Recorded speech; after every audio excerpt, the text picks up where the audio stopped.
Okay, testing, 1, 2, 3, testing, 1, 2, 3. Okay, we are live. We are before a barely live studio audience. This is Ralph Hayes Jr., RHJunior Ralph Hayes. Reality check coming to you live over the system of tubes known as the boob tube of the inner tube, YouTube. For another broadcast of my pseudo television show, Spleen Squeezins, just basically me whining a lot. My life sucks. Alright. Okay, let's see. Do we have anybody? We have nobody in the audience. We have nobody in the audience. It is so sad. It is so sad. It's so tragic. Isn't it? Isn't it though? Let's see. Open. Okay. I'm going to be trying to work on some of the things I'm supposed to be working on. Gotta take a minute and bandage up one of my legs. One of the fun things about my life is lymphedema. Lymphoria is basically just your leg springs leak, and you have to bandage it up, or it takes forever to heal. It takes forever to heal. Such a pain in the butt. I'm trying to heal it up without having to tromp all the way to the hospital, go to the wound care center. Oh, I need this bandaged up. Just following the instructions and using the materials I got.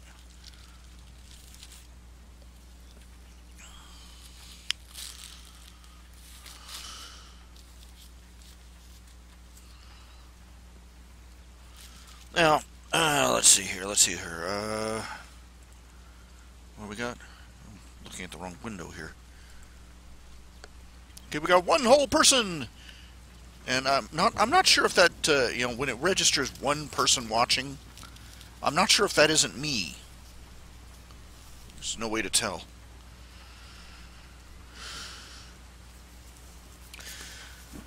Oh, by the way, happy Killdozer Day. For those who don't know, 14 years ago, on this day, there was a gentleman basically got screwed over by City Hall, and he decided to shaft him back. You see, he owned a muffler shop, and the city decided that they would get more tax money out of a cement factory. And they didn't care that once the cement factory was built, the main road access to his store would be gone. It would be cut off from the road. And he went in and he begged and he pleaded. And he even bought his own. He even bought construction equipment so that he could come out there and fix it. Lay down an access road himself. But they refused him permission. They wanted him out of there. Because he wasn't, paying the right people, I suppose. And, there went his livelihood. There went his life. Destroyed. So, he went out and started making some modifications to the bulldozer he'd bought. He made a huge canopy out of steel plate and concrete.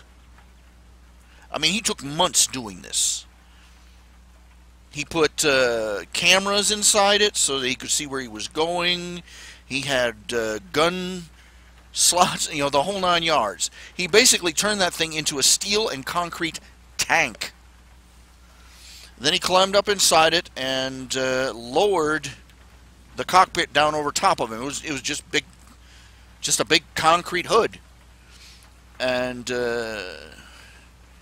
then he proceeded to go on a rampage through town. He drove through the concrete factory and then proceeded to smash through 14 other buildings that were the property of the people on City Hall. Level of flat. They came out there with the cops couldn't stop him. He was completely bulletproof. Nothing short of an anti-tank round would have stopped him, I don't think. I mean, it was a foot-thick layer of, a foot-thick steel and concrete hood down over his, and he just flattened everything in his path. They even sent out another bulldozer to try and duke it out with him. He still won.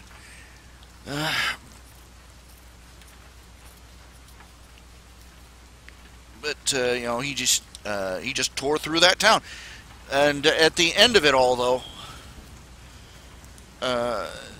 nobody died except him. Nobody was killed. He didn't kill anyone.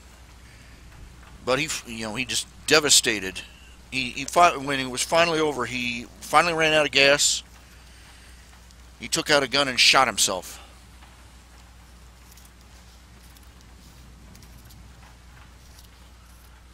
And he knew that was a foregone conclusion. There was no way to get him out. There was no way for him to get out of the vehicle once it was sealed up. It was one way all the way for him.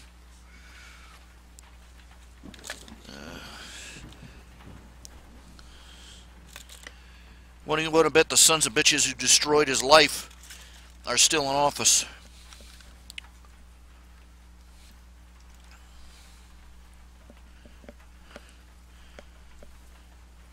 The story was on Facebook. He said the quote was that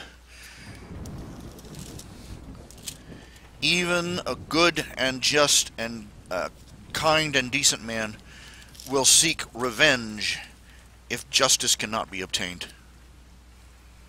This man was screwed by the local government, by greedy, corrupt politicians, and there wasn't a damn thing he could do about it. Pardon my language, but doggone, man.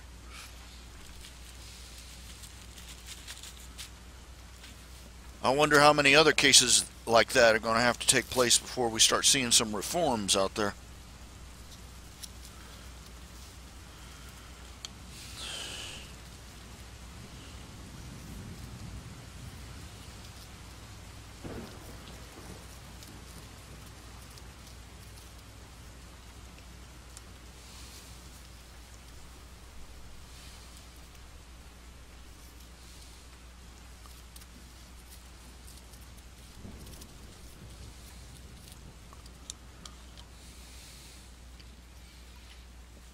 Screaming shame it is.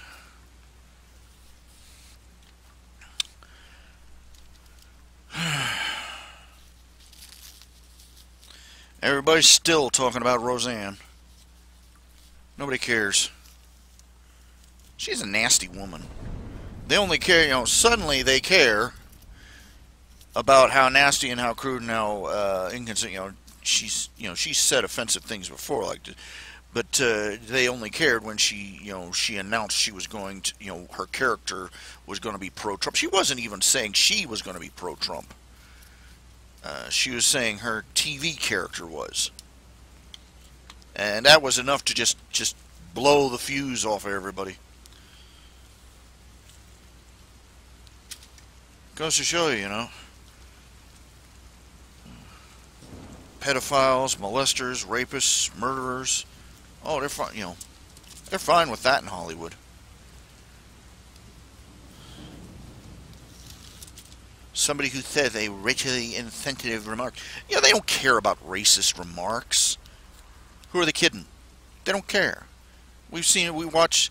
I mean, their Hollywood darlings are out there parading around in blackface with Whoopi Goldberg. Give me a break. And they're talking about what she said. They only started caring once they thought she supported Trump. They don't even hold to their own standards, much less any decent ones.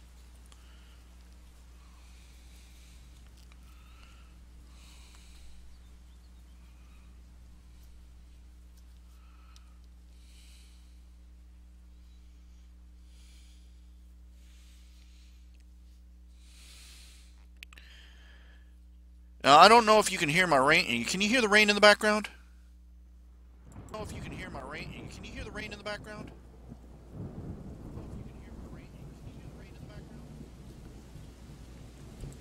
I can't tell. Right now, at the moment, I'm trying to put some bandages on my legs. You'll have to excuse me for a minute. I'll be a little distracted.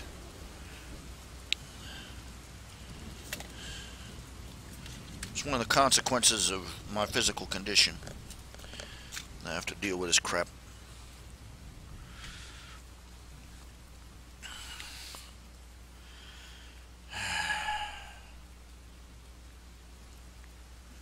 The catch is that I have to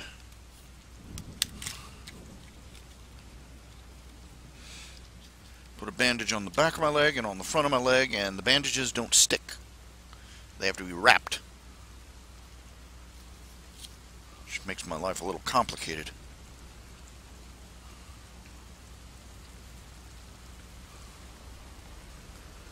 Now,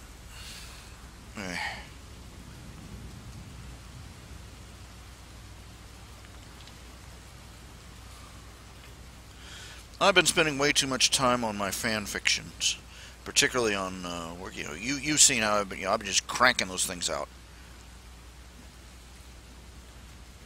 I'm gonna try and spend more time on. My goal for today was to sit down.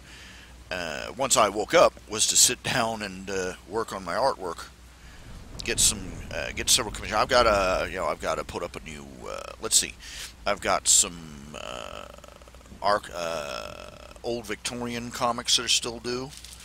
I owe Daniel Meyer those.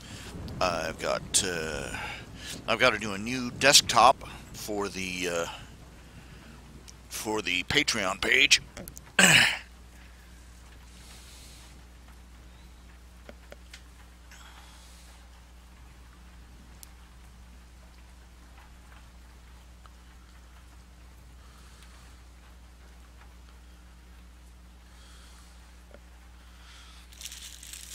I'm almost out of bandage stuff too. I've got to. Oh shoot! I've got to do all the comic pages. I've overcommitted. Got too many things to do all at once, and not enough me. Dilly-dally dawdling all the time has only made it worse.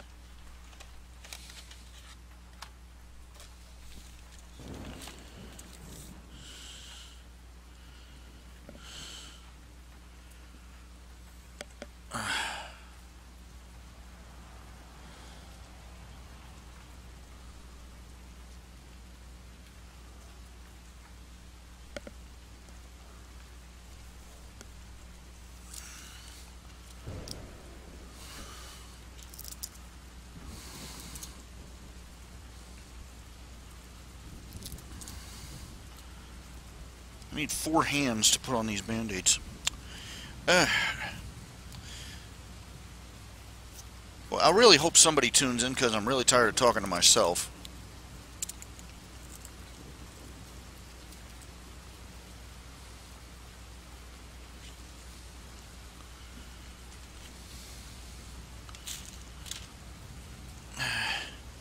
What does it say? What does it say that I started out as such an absolute fanatic fan of My Little Pony, and now I'm afraid to watch it?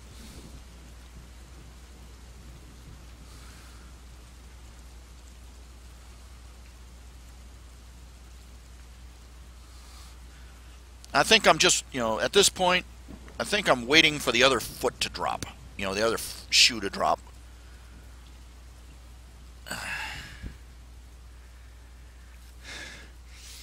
They've done so many things lately over the past years, so I can't get behind it,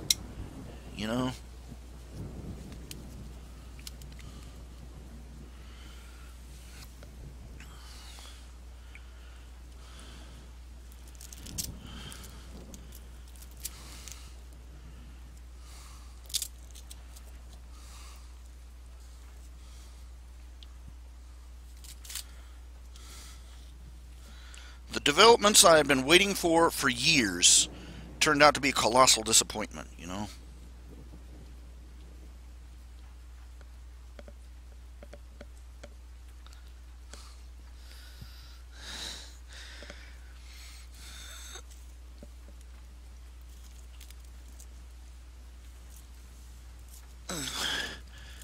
let's be honest here.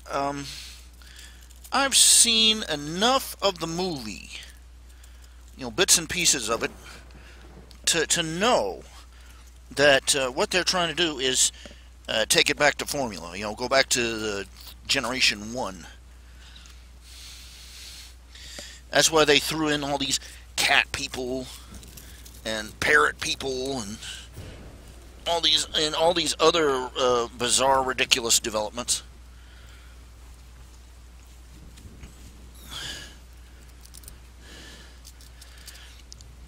And and why they basically forgot everything about the show.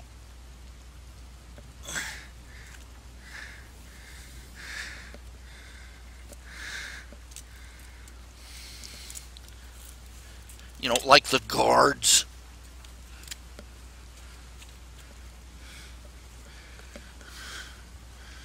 I'm sorry, I mean, through the entire series,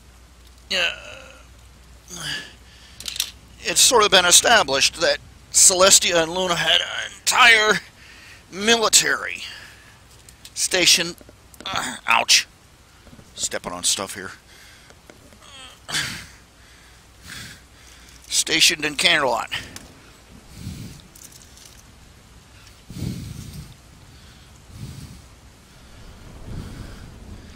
And what happens? The cut rate villain of the day shows up with a blimp full of trolls and takes over with no problem. I'm like, oh, come on. I can't bring myself to watch the movie. I just can't.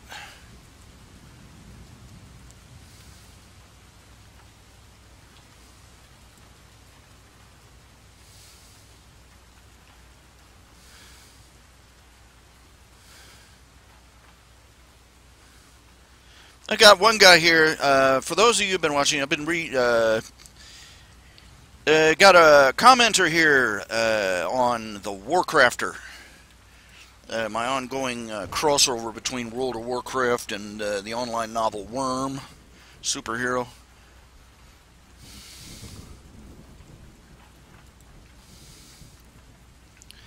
And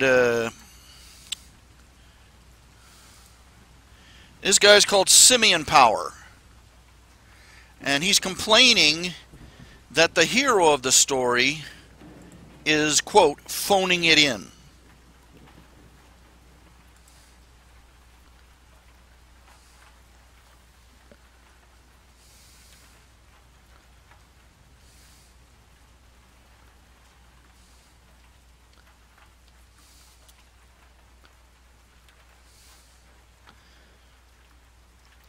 Okay, look, this guy, whoever Simeon Power is, first of all, he's obviously never played the game World of Warcraft. Becoming a druid, I've had to deal with this before. You get people that play World of Warcraft or Dungeons and Dragons, tabletop game, and somehow they get the idea that a high-level druid is a God Mode Sue. That they should be able to stomp the stuffins out of everything in their path without even trying. I remember one Dungeons and Dragons campaign I played in, all-time classic, was Joyous Roguery. We had a new player join. Their character was a druid, and she was completely full of herself. We don't know. It was more like the player was full of it. Because basically he walked in and basically thought that because he could turn into a grizzly bear, he could push everybody in the guild around. Completely forgetting that everybody else in the guild was a high-level character, too. We ended up, she ended up knocked out, tossed in prison, and don't begin to ask how. She ended up buck naked, glued to the floor of her prison cell, and surrounded by a hedge of thorns that she herself had grown by accident. then we had to blow up the prison to get her out, so she ended up blasted out. You know, it was just sad. And now we got this Simian Power guy. Apparently, he thinks he's never played the game. Druids in World of Warcraft. Druids in World of Warcraft. They're for people who can't make up their minds, basically. A druid, arguably, can play a tank, like just like a paladin or a fighter. They can do stealth like a rogue. They can do healing, and they can also do ranged damage per second. So they can pretty much fill any role in the game that any of the other classes can. The thing of it is, they don't fill them as well. Now, right now, the druid healers have got all sorts of crazy abilities that make them seriously valuable. But overall,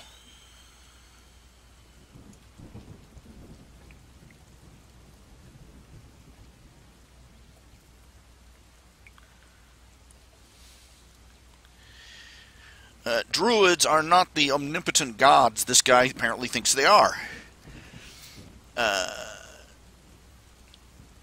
And he's also, he's also not stupid. I'm like, okay, he's complaining that he's only phoning it in. He phones it in, Yeah. The guy goes on a month-long crusade trying to wipe out the junkies, and the junkie gang in Brockton Bay.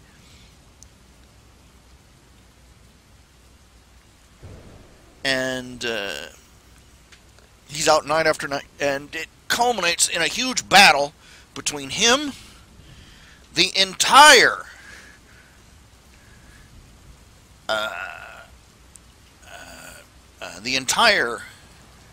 merchants gang, all four of their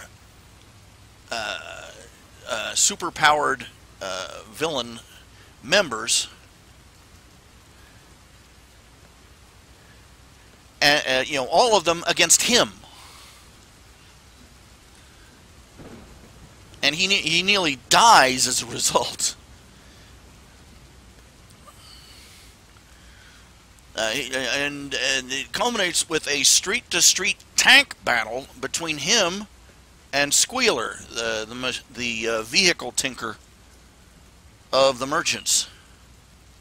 A bumper-to-bumper tank battle.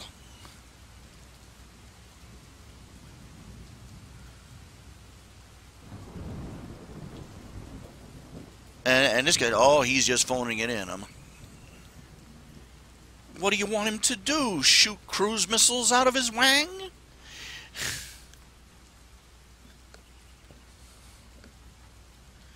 Good night.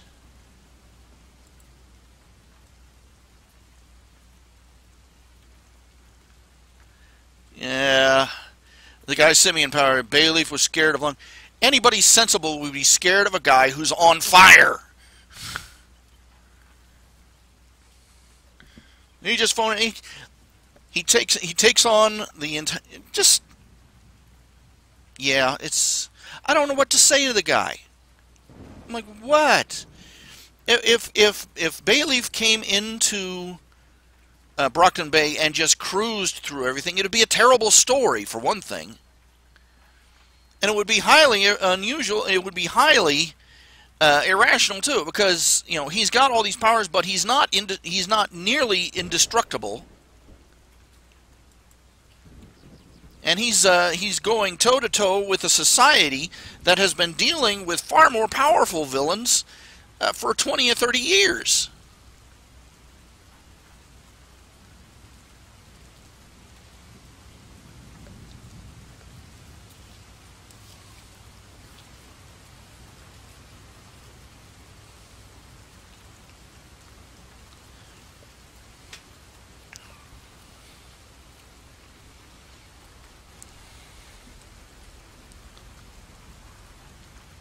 So no, he's not steamrolling his.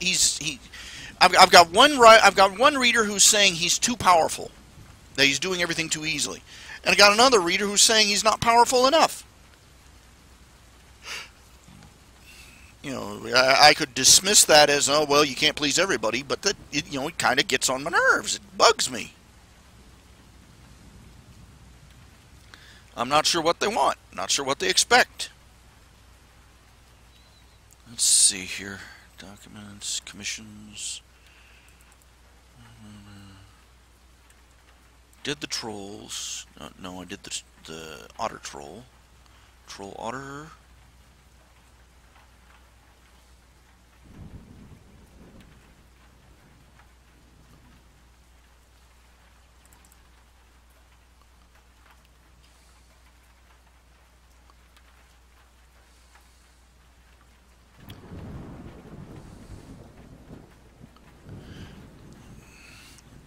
What can you do?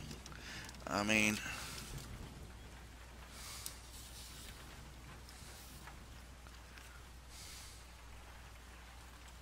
and I've got the same problem with the other side of the story. With Ladybird.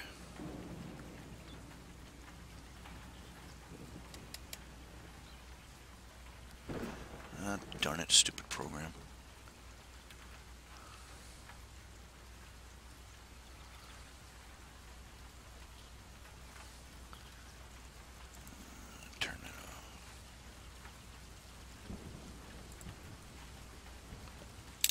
Now in Ladybird, which is a worm My Little Pony crossover, and that isn't strange. The world of fan fiction writing is very, very, very strange. I'll just leave it at that. But got one reader complaining that the PRT. Okay, for those who don't know, in the story Worm, pretty much most of the superheroes in the world are under the control of a government agency called the Protectorate, or rather the government agency called the PRT. They're the Oversight Committee.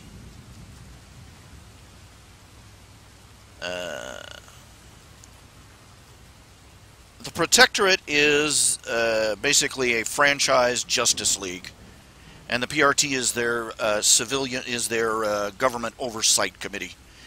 And one of the programs that they have between them is called the Wards, where underage capes, people who have manifested with powers who are still under the age of 18, can be, well, basically teenage sidekicks. They can they can come in. They can they become they get training, they get field experience, they get all that, and once they're an adult, they can choose whether or not to join the Protectorate or just go off and be independent or whatever. And one of the complaints is that the PRT isn't taking care of these kids enough. That they're being treated as child soldiers, basically. They're not being given counseling. They're not being cared for. And yet on the other side of it, you have, there's a civilian oversight group who is basically the watchdog for the PRT, called the Youth Guard. And they are constantly harassing the PRT about their treatment of the wards. And you got people that complain that the wards, the PRT is just getting in the way and causing problems, etc., etc., etc., etc. So damned if you do, damned if you don't.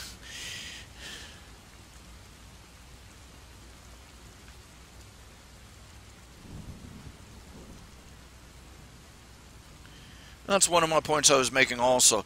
A top level character, whether they're rogue or druid or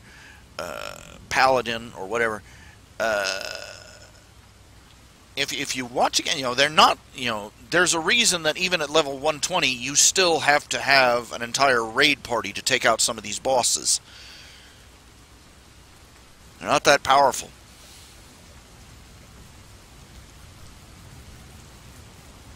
Well, and of course, one of the things you got to play off is that, you know, at level 1, you know, any bandit or stray dog can kill your character.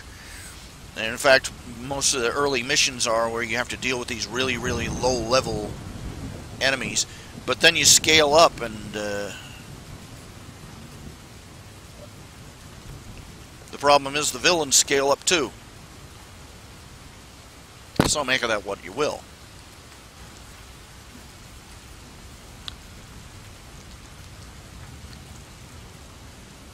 You know, so what does it mean to have level 120 strength or agility? Or, you know, it's a scoring system, and it doesn't really correlate to anything in real life. Of course, you take a level 120 character back into a level 1 zone, they're mopping the floor all over the place.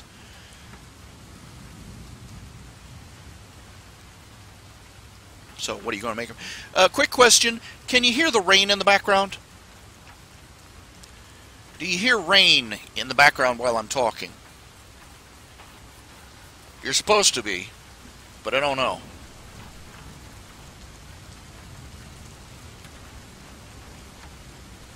Okay, good. Then that means it's working. Little website I found, www.rainymood.com. That's all it plays, just rain. You can download it as an app.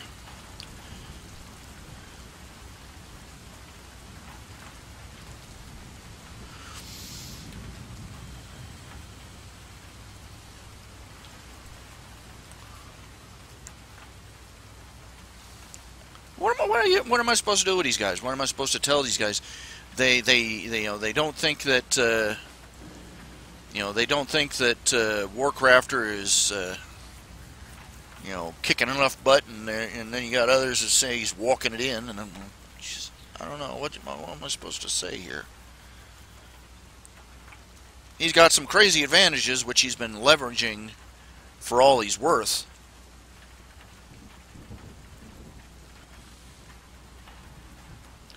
You want to talk a character that phones it in. Look up a story. It's called Taylor Varga.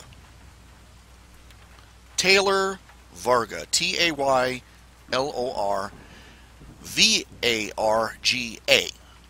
It's a crossover between Luna Varga and Worm.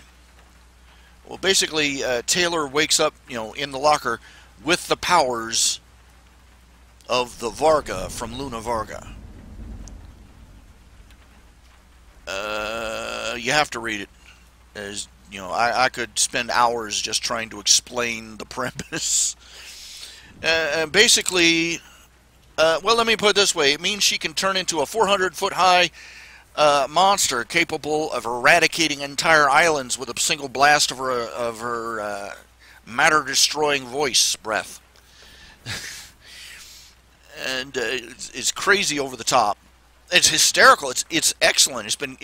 I think it's almost as long as Worm itself now.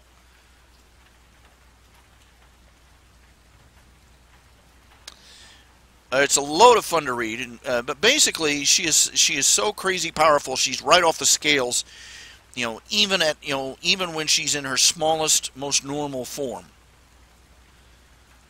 and she's able to level up big time. As in, she could use one of the Endbringers for a football.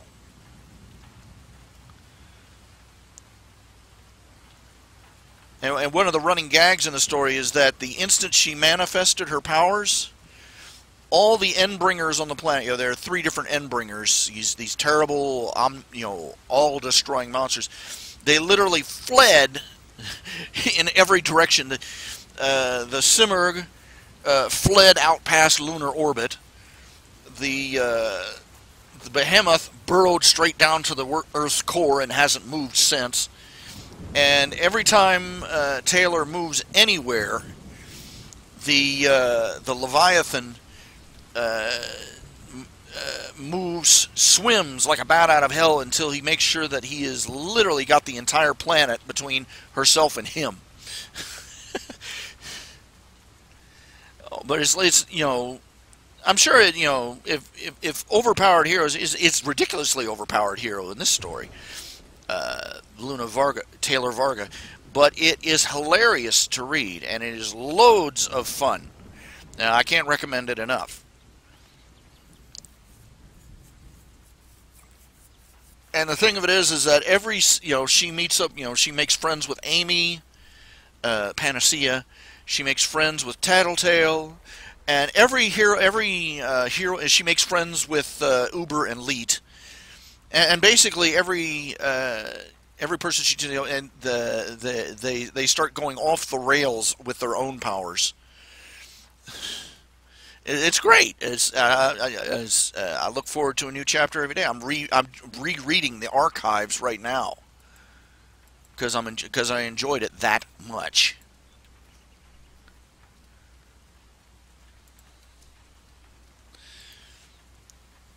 I got a comment here saying that now Hookwolf. Hookwolf is one of the Nazi villains in Worm. And basically he's a human chainsaw. He can extrude. He's like Wolverine on crack, basically, because he can extrude these metallic blades and hooks from anywhere in his body.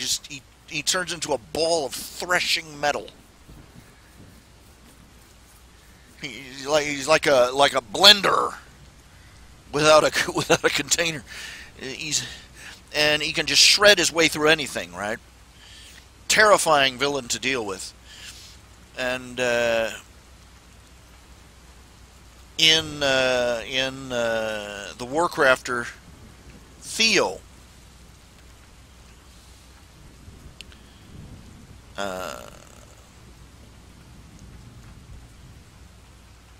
the Theo is something of a nebbish. He's a little fat kid. You know, very gently, and he absolutely hates everything the Nazis stand for. The sad thing is that his father is the leader of the Nazis, and his father has been trying to make him trigger and become a cape so that he have another, you know, a legacy to carry on. And instead, Theo triggers as a Pandaren monk. Think Kung Fu Panda, and you've basically got it. And you know, Kaiser, the leader of the Nazi supervillains, is pissed because you know this is going to make him a laughing stock. His son's a big Technicolor bear, and he tries to run roughshod over Theo and, you know, just drag him in front of him. And Theo shows up and proceeds to kick the mother-loving crap out of all the thugs in his building. Basically, because, you know, he comes in, you know, the first floor is a bar for all the street-level losers that follow him, and the second floor is where they have their meetings for the leaders, you know, the supervillains. And Theo just basically wades through them, and then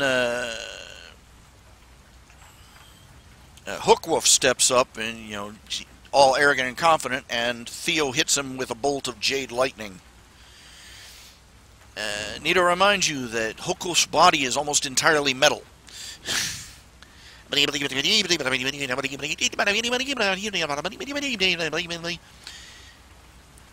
And that's not even the saddest takedown I've ever seen of Hookwolf.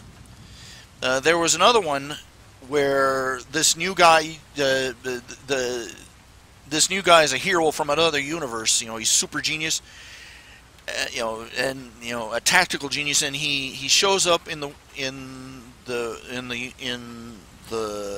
Wormverse at about the time that Skitter Taylor is getting ready to fight Lung. He takes out Lung like a piece of cake. Well, Jade Lightning is effectively lightning. I don't know about being elemental or otherwise, but if you've got like thousands of metal hooks sticking out of your body, it's going to ruin your day.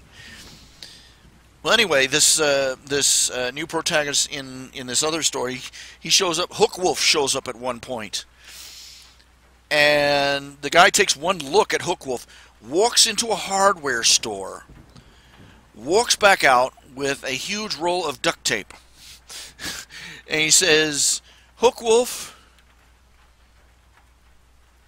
this is I'm not even going to have to, you know, I have taken out thousands of supervillains over the years, and this one is just going to be embarrassing." And he unrolls the tape and throws it into Hookwolf's threshing blades. And in no time flat, Hookwolf is nothing but a ball of gummed up duct tape. The cops show up with a forklift and haul him off. So, you know, it's just the writer of Worm, the writer of Worm, he goes by Wild Bow. He's got a real obsession. He gives all the heroes, he gives nearly all the heroes, the genuine heroes, the grassroots heroes, crap powers with all sorts of handicaps and problems. But the villains, he turns into these God mode horror Sioux. You know, it's unstoppable, indestructible. You know, blood and terror and death and destruction in a highway wide stream behind them. And but then another writer will come and point out that just how easy it would be to take some of these, you know, God mode villains out. And it's just hilarious to see.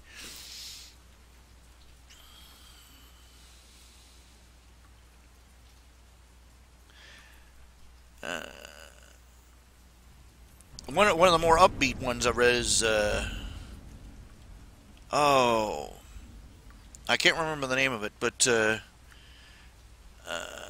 for those who have read Worm, the initial premise is that Taylor's best friend Emma turned on her.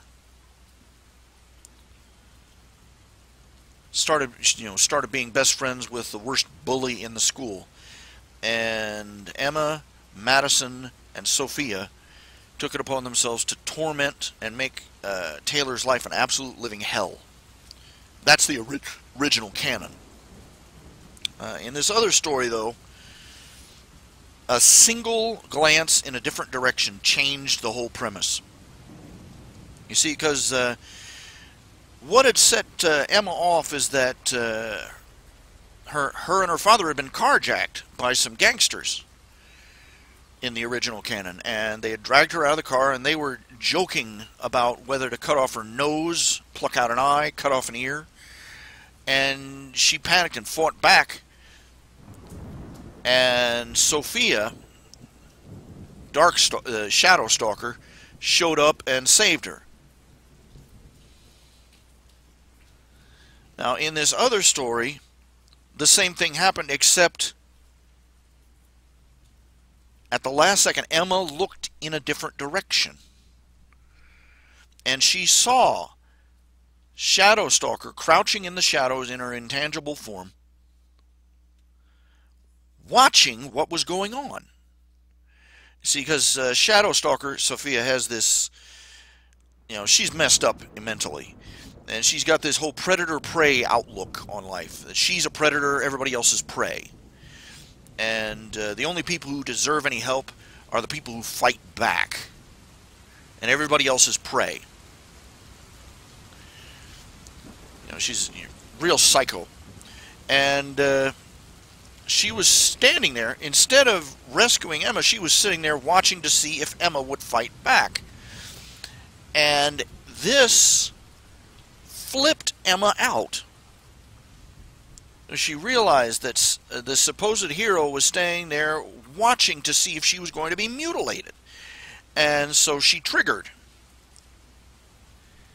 And she gained a sort of, the comic strip character, the comic book character Medusa with the living hair. She gained the power to control her hair. She could grow it out in incredible lengths, and not only that, it was electrified. So she basically turned into a cross between Medusa and an electric eel. And she proceeds to beat the crap out of the thugs, and then beat the crap out of Sophia for good measure, for standing there watching. But anyway, it turned, and because she doesn't have her falling, she doesn't become Sophia's best friend / sidekick. She doesn't have her falling out with Taylor. She remains a friend, but Sophia still takes it upon herself to bully the hell out of Taylor. And it's Emma who rescues Taylor from the locker this time. And not only that, but Madison, the third member of the party, she happened to be on the outside of the group at that time. Because she hadn't, and she was friends with Emma.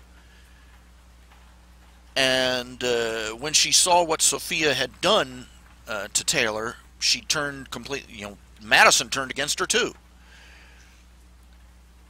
And later on in the story, Madison triggers with wind telekinesis powers. And so they end up becoming a trio. They become a trio of 3 teen girl heroes. And Emma and Taylor's father team up and train them to help them out. And at one point, the Slaughterhouse 9 show up, because they're a-holes. Oh, we see some heroes, heroes spreading hope and cheer. Let's, show up and crap all over it like Satan's pigeons. That's their thing. And so they show up, and Taylor and the other two, they not only defeat the Slaughterhouse 9, they defeat them twice.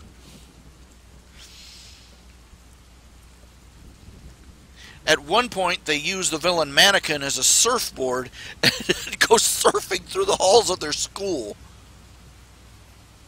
Just absolutely stomping the snot out of them.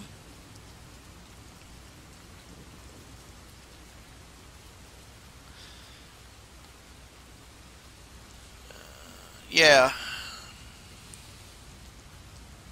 Yeah, you noticed about that. The Brockton Bay Protectorate in canon, the Brockton Bay Protectorate, they have a tinker who can make all his gear really, really small. Not shrink it, just make it small. Meanwhile, the Slaughterhouse 9 have an invincible mental projection. Cannibal. Homicidal maniac.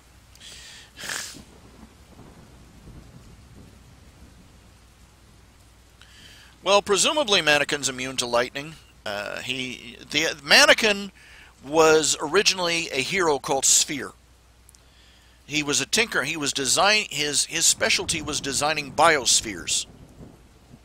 Completely self-contained ecosystems that could hold populations. And he was looking to build space stations and lunar bases and biodomes to plant on Mars so that humanity could start spreading out into the solar system.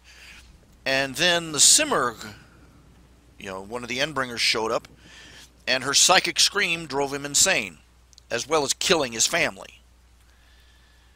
And so he became Mannequin. He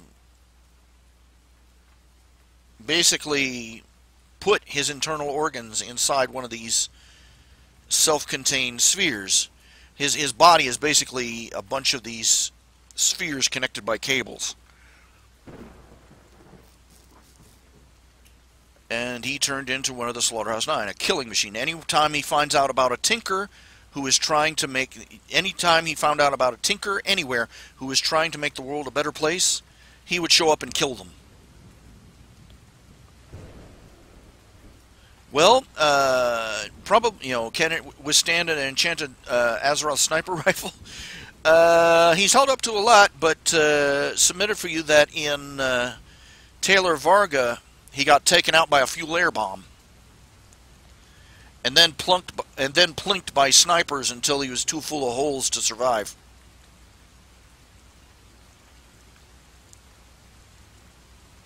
That's one of the things I like about Taylor Varga. When a villain gets taken out in that story, they get taken out hard.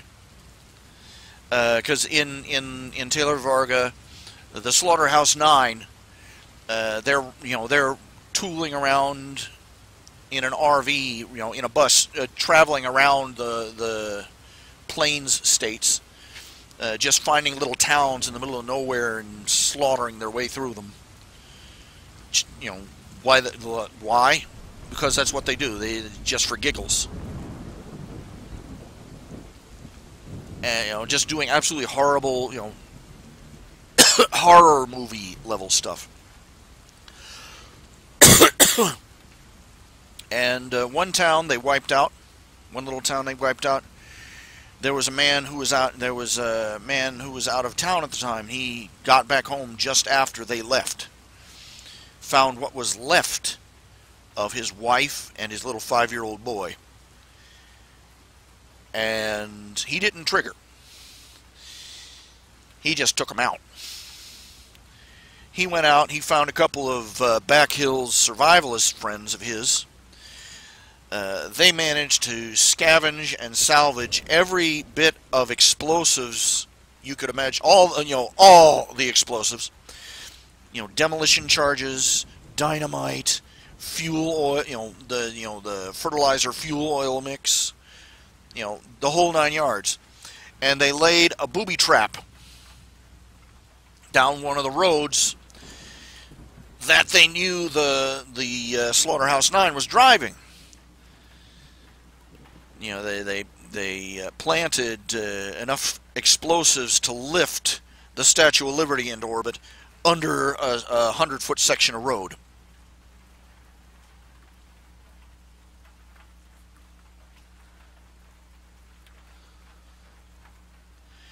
Anyway, the Slaughterhouse 9 show up.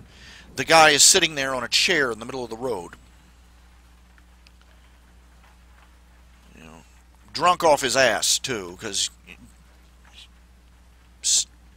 he still can't get the image of what he found of his family out of his head, and just for giggles, Jack Slash, the leader of the Slaughterhouse 9, gets out of the bus they're driving, walks out to talk to him, see what the heck's up with this, because it amuses him. In his, nihilistic omniscience, and he talks to the guy, and the guy informs him, "Yeah, you killed all my family. You killed my whole town." Then he stands up, and the pressure plate under the chair goes off, and literally the entire road goes up in a ball of flame, visible 3 states away. And thus endeth the Slaughterhouse 9. And his 2 friends who helped him set everything up, they're up on the nearby ridge. After the smoke died down, they just sit there and plink anything that tries to crawl out of the rubble with a couple of sniper rifles. And one of the things that almost makes it out is whatever's left of Mannequin. They put holes through him until he stops moving.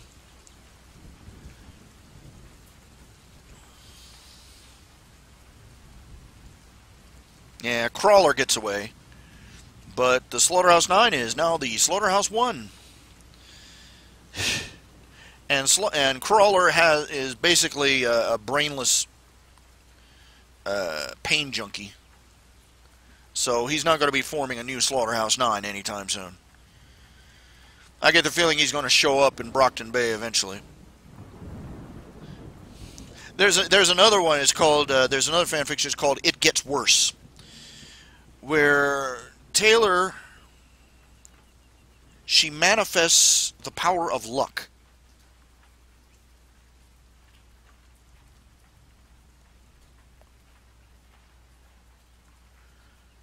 as in anybody who tries to mess with her suddenly suffers the most incredible bad luck of all time. That's the name of it. It's called It Gets Worse.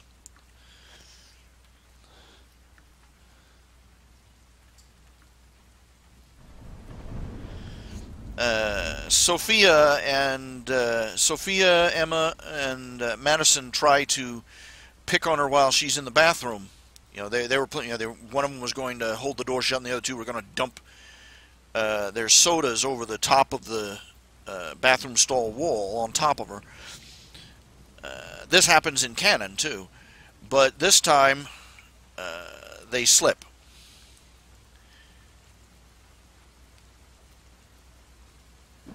And end up stuck upside down behind the toilets in the stalls on either side. While Sophia ends up with a concussion from where the door pops off and smacks her right in the forehead.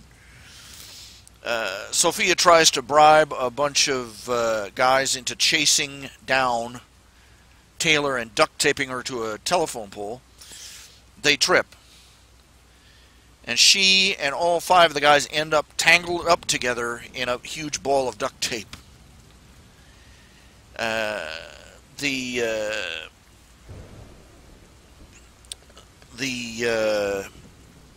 Empire 88, the Nazis, they start leaning on her. Her dad's in charge of the dock workers union, and they want to get a shipment through. And he tells do it this way and we'll give you money, and if you don't get but if you give us trouble, you're going to pay for it. He says go get bent. And so they kidnap Taylor. It goes badly. They have her up in a building, and she's already, at this point, she's figured out her power. That anybody that messes with her suffers incredible bad luck. And she says, you really don't want to do this. And, she's sassing them left and right. And Hookwolf is ready to shred her. And just as he's about to walk over there and, give her a slash across her face to teach her a lesson, a jumbo jet. It even gives the backstory is that 2 days before the frozen dinners in the jumbo jet's hold had been, the power had failed for 2 hours, and the food had all thawed and then refrozen and gone bad and then refrozen, and so everybody on the plane had a case of the runs. So their septic tank was full to bursting. Now, I don't know if you've ever heard of the phenomenon known as blue ice.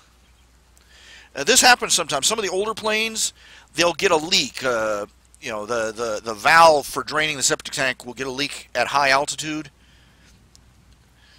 and the blue water and other stuff will start leaking out, and it will freeze in the cold air, and the plane will get, like, they've had 50-pound chunks fall out of the sky of this stuff. Look out below, you know what I'm saying? Anyway, this time, everything worked out just so that this particular plane had a literal 1-ton chunk of blue ice hanging off its tail. And it breaks free just as the plane's passing over Brockton Bay. And guess where it lands? Comes right through the roof. Boom! And literally flattens all the Empire 88 gangsters, the Empire 88 villains under it. It doesn't kill them, it just makes them wish they were dead. And a couple of the villains managed to escape by jumping out a window. Only these were 2 women who were giantesses. They could grow to 15 feet tall, 50 feet tall, whatever. And they jump out, and they're about 10 feet tall, and they get stuck. Both of them get stuck, head down, in a couple of open manhole cover, in a couple of open manholes. And yes, it gets worse.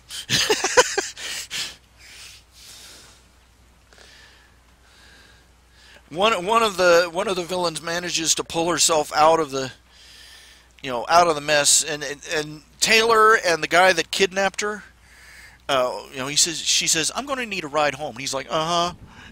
And he walks her out the front door just as the building collapses behind them. They're crossing the road, and one of the last villains who's still on her feet comes out running, getting ready to throw ninja stars at Taylor. And just as she hauls back, a bus hits her.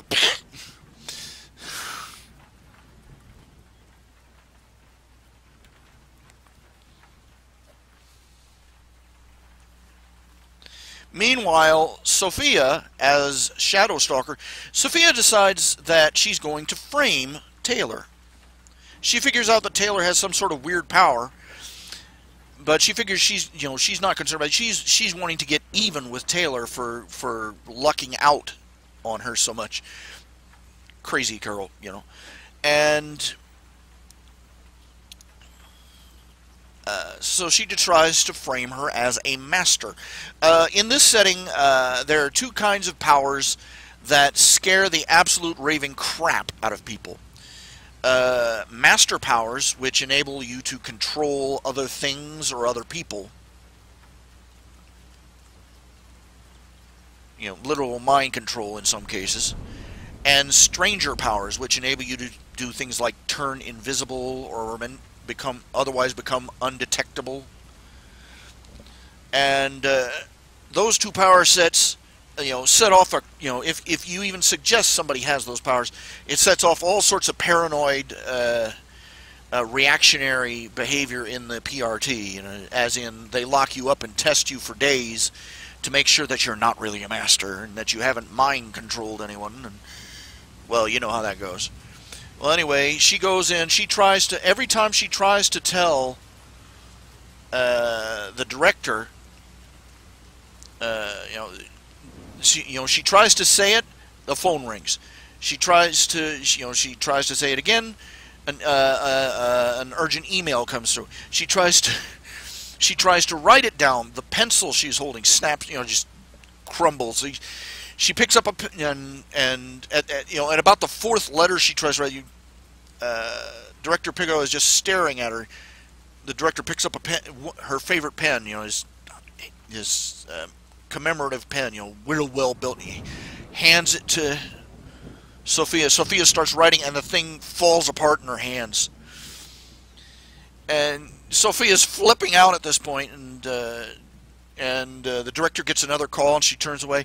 And so Sophia grabs a marker, walks over to the wall, and starts writing in huge letters, Taylor Hebert is a... And at that point, one of the other superheroes who's flying by outside runs into a seagull, loses control, and smashes through the window, hitting Sophia, and both of them literally smashing straight through the wood wall.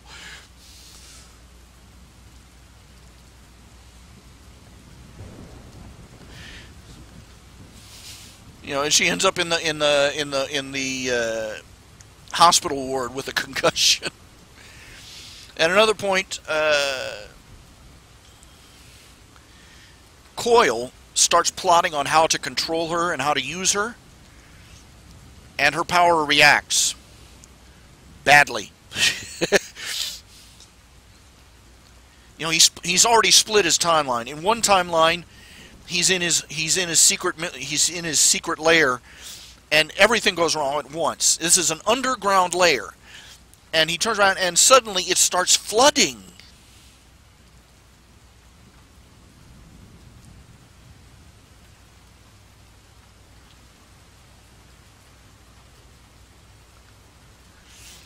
And he's like, but I didn't do anything. He'd just been writing down ideas, and her power objected to that. And in the other timeline, he's walking down the street, and he's been plotting. He's listening into the other timeline. He closes off, and an anvil falls out of an upper story window, hits the ground right in front of him. Wham! And he tries to split the timeline. In one timeline he stands still, and the other one he steps backwards, and promptly gets hit by another anvil. Wham! And by the time and he tries to split the timeline again. And he steps to the side. Another anvil. Wham! By the time he's done, he is literally circled by anvils. Apparently, the museum he was walking past was doing a display on blacksmiths. And they had an accident on the upper floors. And he's just standing there, you know, pee running down his legs as the dust, concrete dust settles around him. And then a final anvil falls out, boom, with a little pointy end pointing off towards the PRT. He's like, I get it, and he just sort of zombie walks into the PRT, still covered with dust. He's like, he basically goes to Director Pigot and goes, you know, I've been a bad boy. And he ends up turning over all of his network to the PRT, and using what little left. His new job is to make sure that Taylor Hebert is very, very happy. Is Bayleaf considered a master? Well, technically, yes. He does have the ability. Druids do have the ability to control small woodland creatures. You know, it's just a flavor ability. He can go out and, oh, look, bunny rabbit. Follow me, bunny rabbit. And the bunny rabbit will follow him around for a couple hours in the game. But that would be enough to qualify him as a master. Of course, they're not all or nothing. There's just ratings. Canonical Skitter was a master because she had the power to control bugs. She can control every insect. By the end, by the time her power is maxed out, she could control every bug within a quarter-mile range. She could control them perfectly, see through their senses, control them individually or as a swarm. You get the idea. So, yeah, she was a master with an extreme limitation. Bayleaf, most of the Warcrafted have some form of power that would probably qualify as a master ability. The Fear Generation spell would probably qualify all by itself, but they would probably rate very, very low on the PRT scale. You know, they don't have absolute control like the villain Heartbreaker does.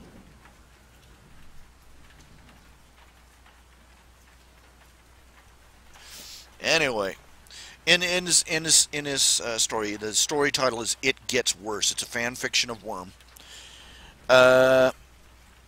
In the meanwhile, Uber and Leet,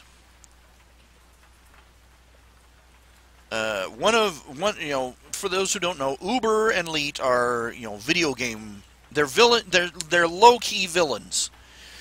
They're mostly villains because they break the law. They're not villains because they're evil and want to take over the world. They're villains because they pull pranks that break the law all the time.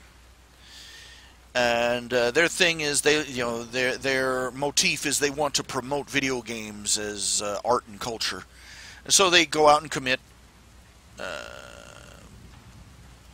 video game themed crimes. Just weird, but make of it what you will. But Uber's power is that he can become an expert in anything with almost no effort. He's the physically fit one, the athlete, and he can just by watching somebody else do it, he can quickly become an expert. He can train himself almost immediately to be an expert in anything. Permanently or not, I don't know. It's a little vague on that in the story. And Leet is a tinker. He can literally build anything. Anything. No matter how ridiculous. But he can only build one. His power, his shard is called the prototype. He can build one of anything. Well, the problem is once it breaks down, he can't make a duplicate. He can't make he can't make a duplicate. He can't repair beyond a certain point. He can't repair anything of his that breaks. And if he tries, and he can't even make anything that's too similar to something that he's built before. And if he tries any of those, the results are spectacularly bad.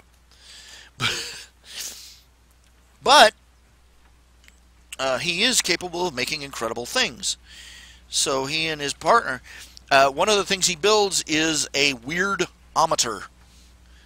The basic idea, he got drunk one day and decided to build a detector to detect when things got really weird or abnormal. And this weird-ometer, ever since Taylor has manifested her powers, has been going off. And he picks it up, and they use it to track it down, and they find out, nobody else knows yet, that Taylor has been basically leaving a sort of a residue of luck wherever she goes. And in places and times where that power gets used, she leaves a huge amount of luck residue hanging around. Not good luck or bad luck, just luck. And Leet figures out, he builds a device to vacuum it up. And he basically builds them to look like two Ghostbuster guns. And the devices work, they're basically one device, so he gets away with it. They vacuum up the good luck, they vacuum up the luck energy, and they divide it. One gun fills up with good luck, while the other gun fills up with bad luck. I think you see where I'm going with here. And they go out to test it.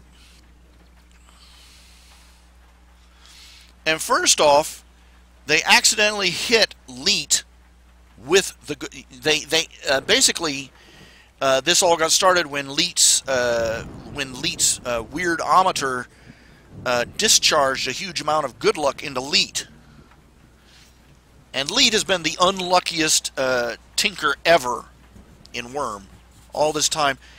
And he gets loaded up on good luck, and he basically turns into a berserk mad scientist. And then he builds the luck guns. And they go out and they charge up the luck guns, and they go out and they find, and they do things like they discharge bad luck into they find the merchant's hangout and basically hose down their building with bad luck. And they're out there in the field testing it at range, and they see one of the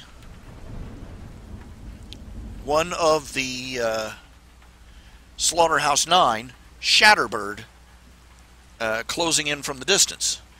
Now, Shatterbird is a particularly nasty member of the Slaughterhouse 9. She has telekinetic control of silicon, sand, but particularly glass. She covers herself. She armors herself with a suit of broken glass. Telekinetically controlled glass that makes her look like a giant glass bird. And she can make every glass window, every pair of eyeglasses, every computer screen, every TV screen, every pair of contacts, every cell phone screen. She can make them shatter with explosive force all at the same time. Whenever the Slaughterhouse 9 shows up, she heralds it. She goes up and she causes every glass piece in the city to vibrate with her voice, and it shatters, and tens of thousands, if not millions of people are injured. Well, they see her flying in over the countryside, headed their way, and they freak out. They grab the bad luck gun and blast her for all it's worth. They unloaded on her. And getting hit by a weird purple ray sort of ticks her off. So she starts, accelerating towards them, just in time to get hit by a bolt of lightning. Boom! Crispy crittered. Meanwhile, some of the bad luck arced off of Shatterbird down someplace on the ground where Uber and Leet couldn't see. They had just fragged Shatterbird, so they decided it would be a good idea to run. Turns out that it arced out, it shorted out on the rest of the Slaughterhouse 9. They were parked out. They had stolen an RV and were parked out in the middle of nowhere under an overpass. And after the weird purple light show, they're sitting around there trying to figure out what happened. And, well, Crawler had been getting bored and started snacking on a nearby concrete divider, which was a bad thing because he has a very caustic digestive system, and when he eats certain things, the results are pretty horrific. Anyway, he's gnawing away, and just as about that point, he starts getting gas. And when Crawler gets gas, things die. He's ripping one, and Jack Slash is wondering where the heck Shatterbird has gotten to, and so he tells Burnscar. Burnscar teleports in blasts of flame. He tells Burnscar to go find out. She's a pyrokinetic. She can light things on fire, and she can teleport from one flame to another. And he tells her to go find out if she can find where Shatterbird is, and if she can't, set something on fire to get people's attention. And so Burnscar lights up just as Crawler rips one. And the explosion basically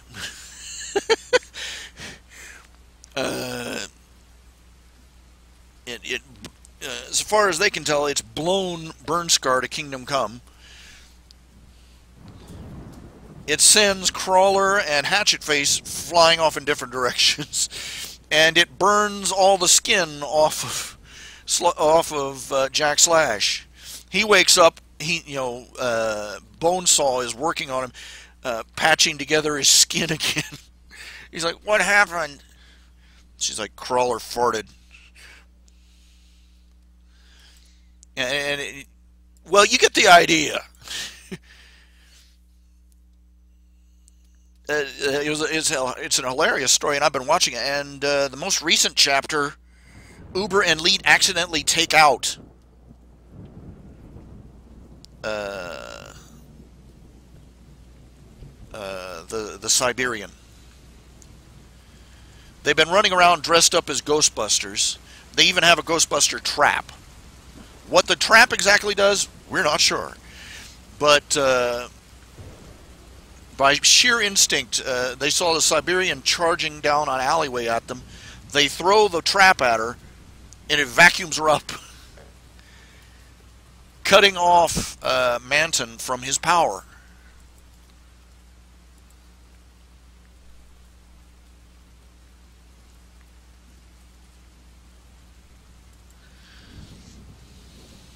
I've been blah blah blah blah blah blah blah blah blah blah about these fan fictions. When you find something that you enjoy, you get enthusiastic about it. You kind of lose proportion, perspective, whatever you want to call it.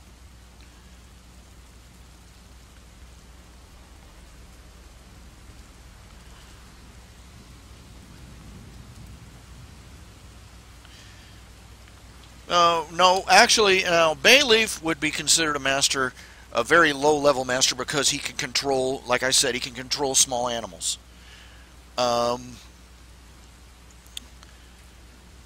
Rune, on the other hand, her original power is that she could telekinetically control objects that she had infused with a mark that she had made.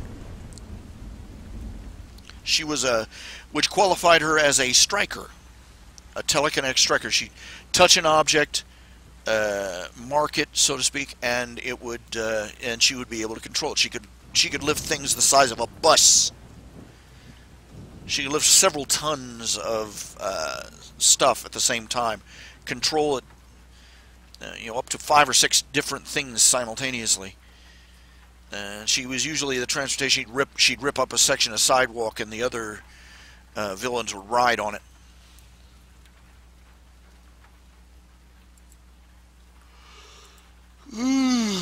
Oh, I beg your pardon.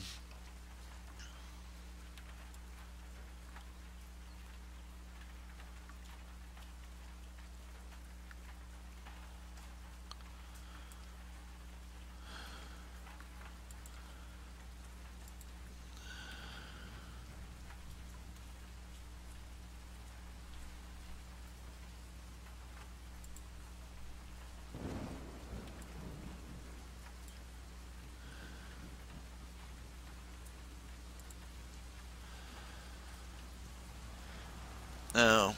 Is there anybody? Who else? Ben, is that you? Are you still out there? Man, I've only got one audience member. Sometimes I'm wondering what I'm doing here. I'm not really. Is anybody watching these things after?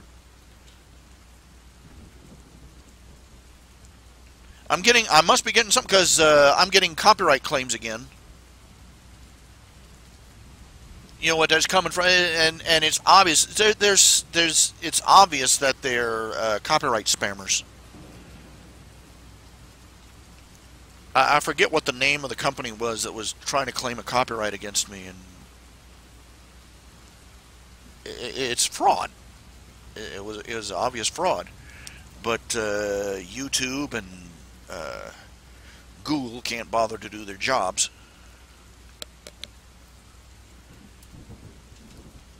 They've been running on autopilot.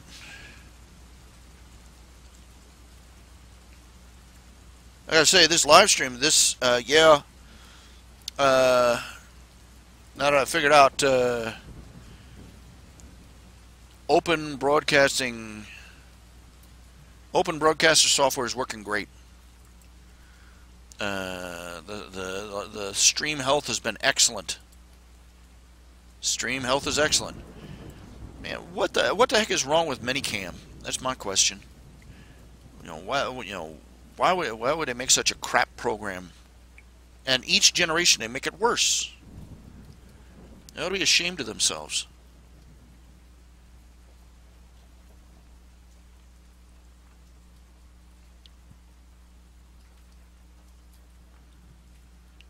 Oh, in that story, it gets worse. There's also a point where Lung ends up tarred and feathered.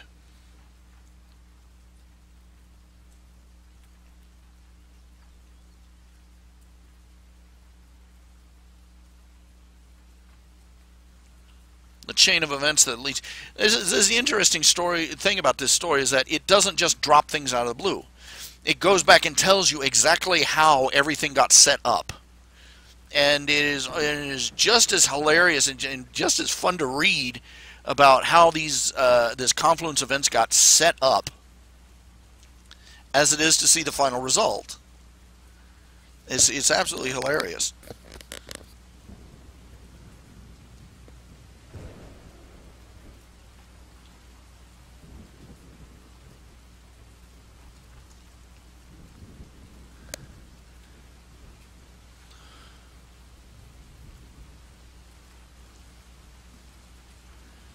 So I'm constantly waiting for. I've got. Let's see here. I have got fan fictions out the wing wong that I'm just waiting for a new chapter to pop out. I've got comics, web comics. I have got to have at least 100 of them.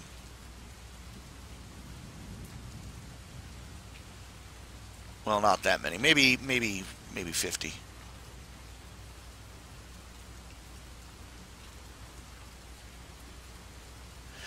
Oh, I found this one thing. www.candyclub.com. You subscribe to them. You pay them umpty dollars a month, and they send you a box of candy each month. And man, have I been so tempted. But you know, the prices they want is way too high. Way too high. I just crave sugar all the time. Crave cookies. I found a shortcut to making s'mores. Yeah, you get a little jar of Nutella and a jar of marshmallow fluff. Just spread those on graham crackers. Ta-da! Instant s'more. Unfortunately, the girl that shops for my groceries, she got the wrong kind of graham crackers. Instead of just plain graham crackers, she got the kind. You ever got those graham crackers that are like dusted with sugar?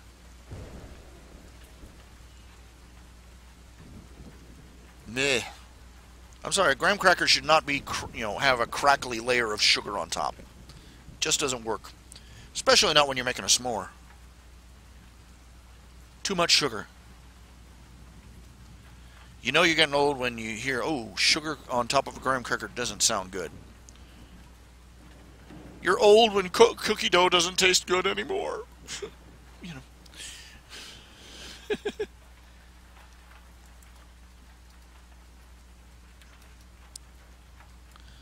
Well, I managed to resist the urge to order a pizza again. Ashamed of myself. Ashamed of myself.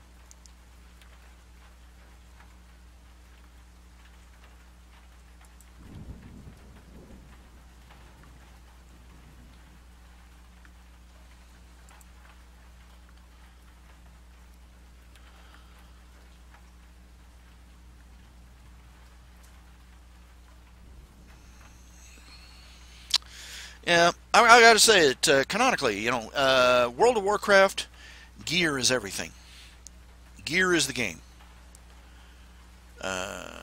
Two characters of the same level, they've come out and admitted it, two characters of the same class and level, put them on, and it is literally entirely random chance as to which one will survive and win. It's all in the gear, and I'm going to have to say that in the Warcrafter, it's not quite that bad. The equipment they get, is good for boosting and leveraging the power they have. It's not a substitute for actual ability or power.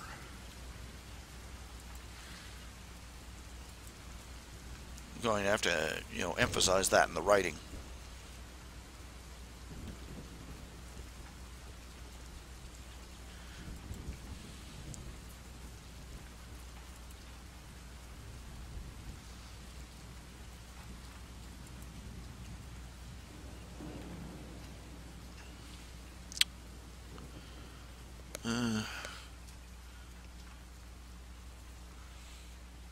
I don't feel like spending all day scraping off a graham cracker with a knife. Just to make a good graham cracker thing. Just vexing. Oh my.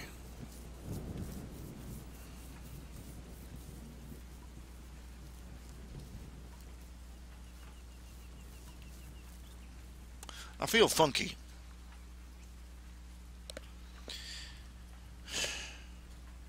I haven't been able to get my sleep schedule back on a normal route yet. Probably never will. I'm trying to get to where it's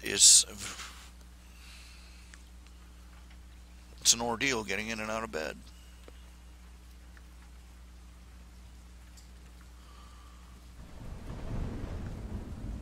I'm half tempted to call my doctor, see about arranging another 2-week stay at that clinic. I feel guilty about that.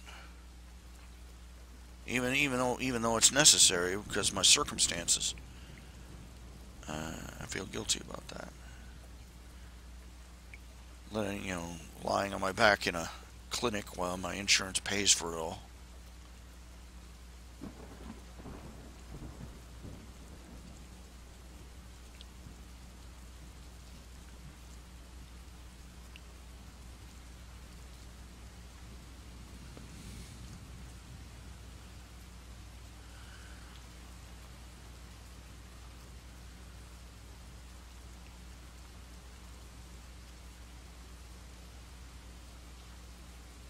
This is going to be it. I'm going to be doing this every year.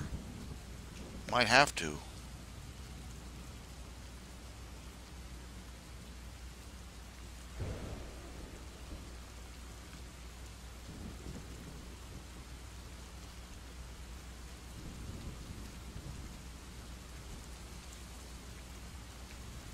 Don't want to do it at all. I just want these sores on my leg to heal up first before I do anything.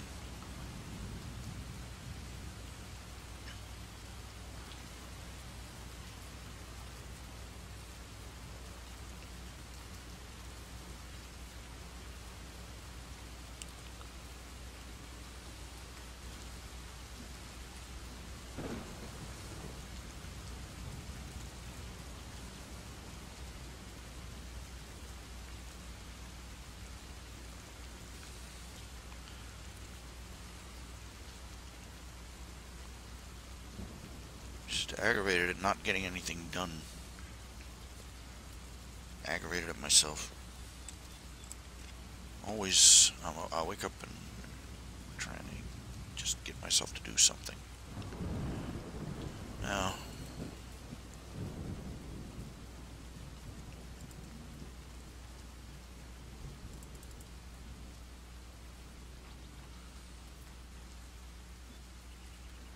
I really don't think that should be the way it should be. I mean, for a game, I don't think it should focus so much on the gear.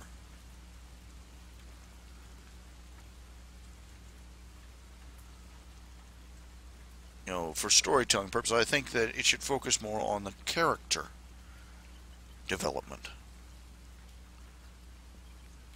And I don't mean story-wise, just story-wise. I mean like it should be the character, not his equipment, that gets more potent as time goes by. It really doesn't make any sense. You take a guy, oh, the end of the world is coming, and the fate of humanity depends upon your success in this mission. Here's a pointy stick.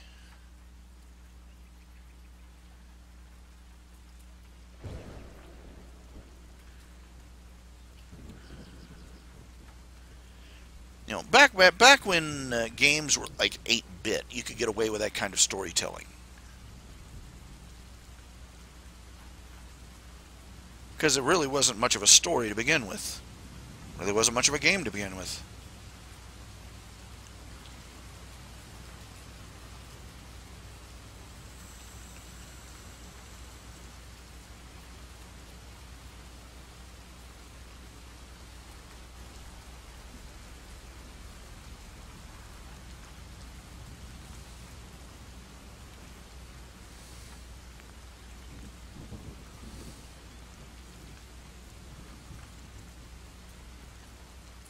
I mean, the princess is in another castle. That works fine for when for when the focus is on the game itself.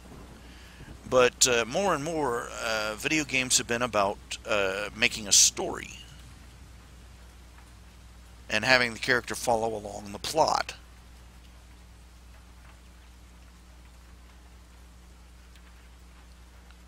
It's a very interesting development, I think. Not sure what that says about us culturally or socially.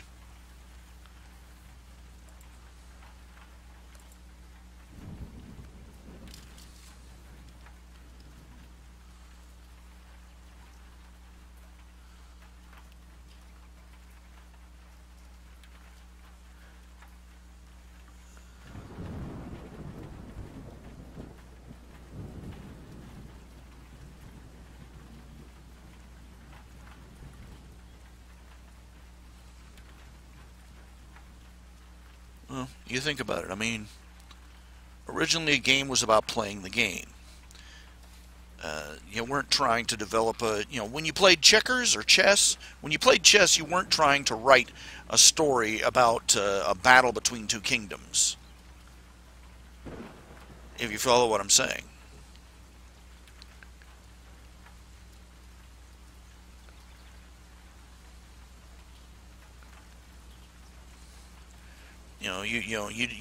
The story didn't dwell on the tragic romance between the queen, the Black Queen, and the White Knight, or anything like that.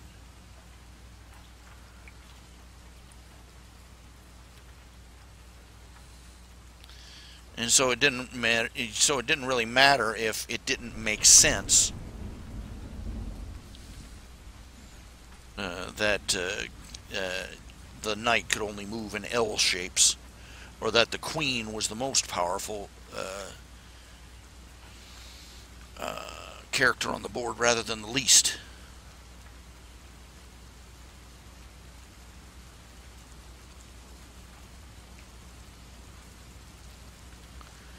But as time's gone by, it's the game has become more and more about, video games have become more and more about a story.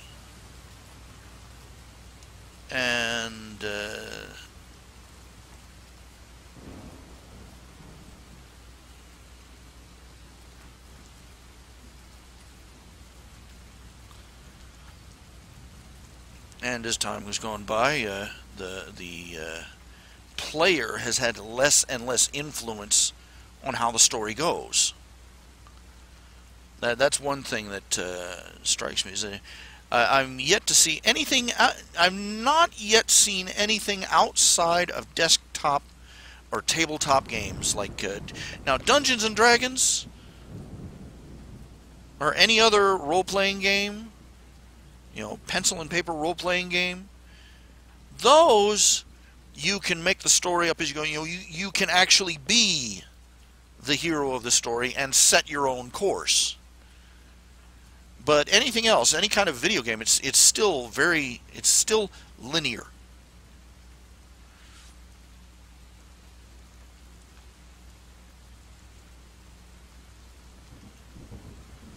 It's the mouse in the maze. Get through to the end and win, get the cheese.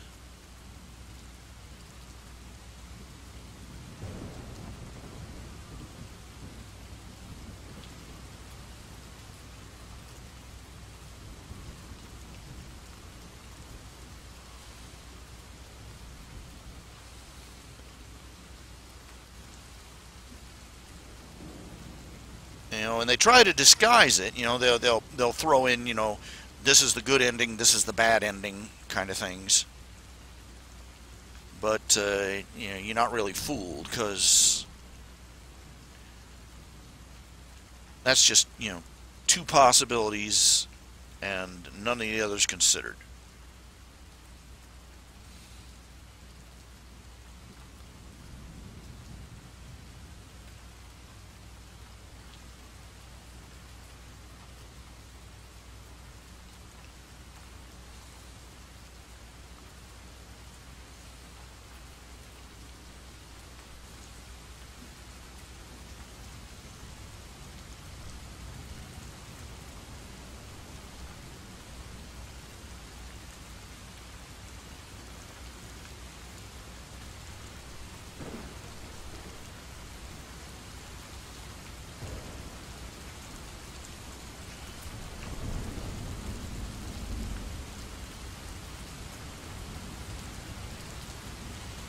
I'm reminded of, but you take,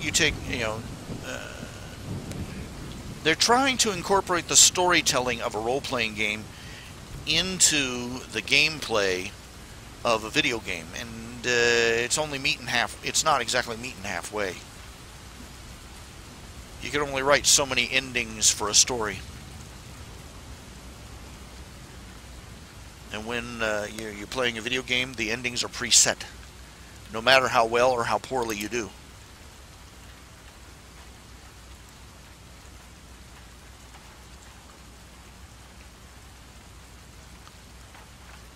Oh, well, now let's be fair. Let's be fair to Blizzard.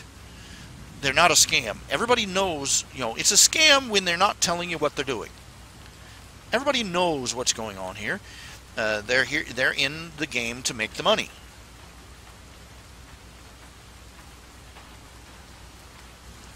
They're not doing, they didn't make World of Warcraft out of the goodness and charity of their hearts.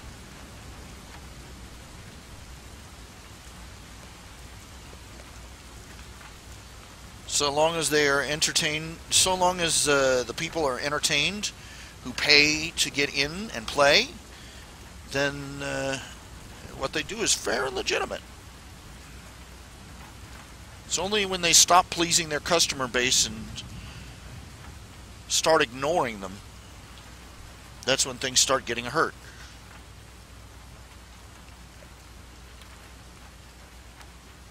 I'm disappointed to see that the Volperans are not going to be a playable race in this upcoming update.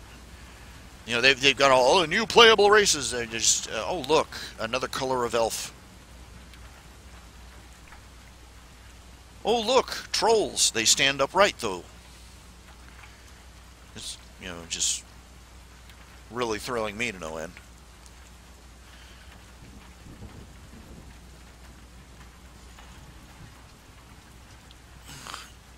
You don't scam money out of people by giving them what they want.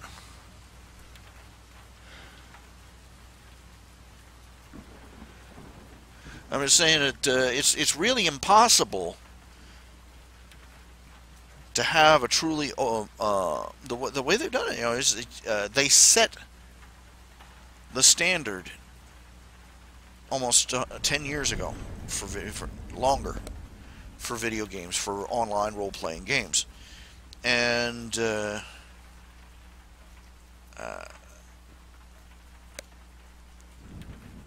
I don't think that they've built a computer yet that can handle the load it would take to make a real sandbox world adventure game, a role-playing game.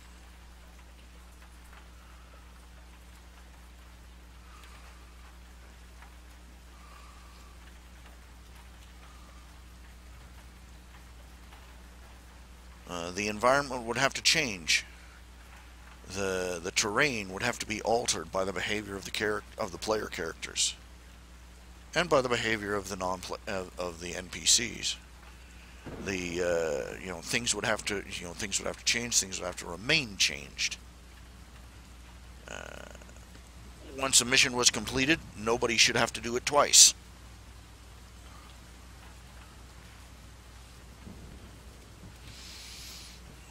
It's a game with very little role play in it, is what I'm saying, and you can't really synthesize or simulate role playing very easily, if at all.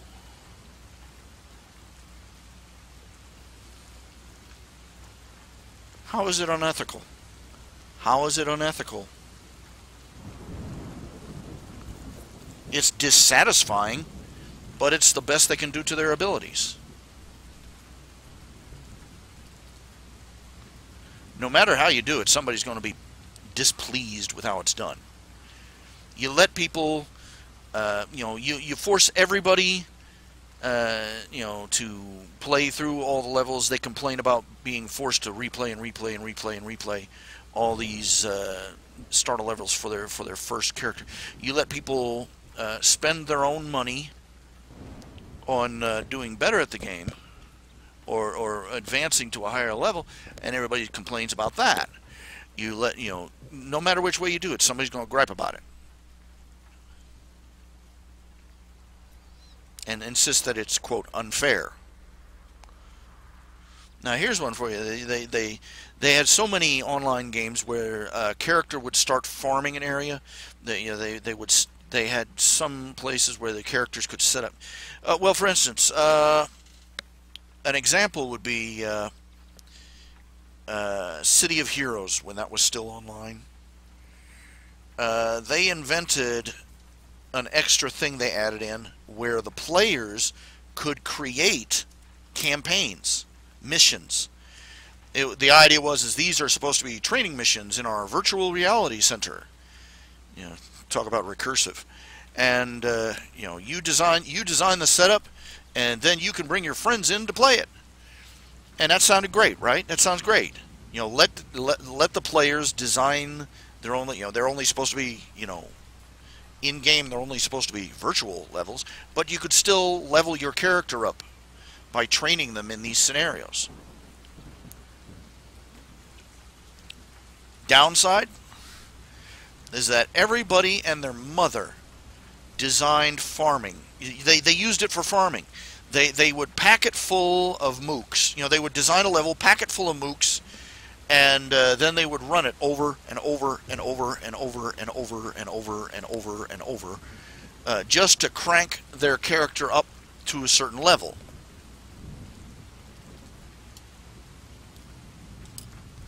And my God, if you signed up for a pickup group, dear Lord, it was boring.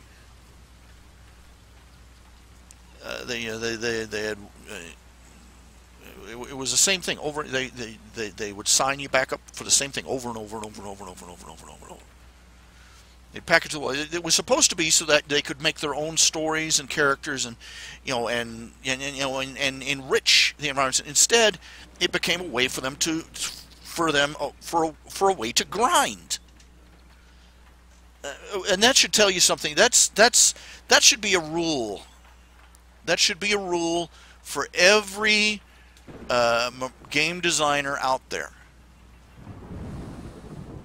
If people are willing to do so much god-awful grinding to get past your storyline, then the problem is not them. The problem is your storyline.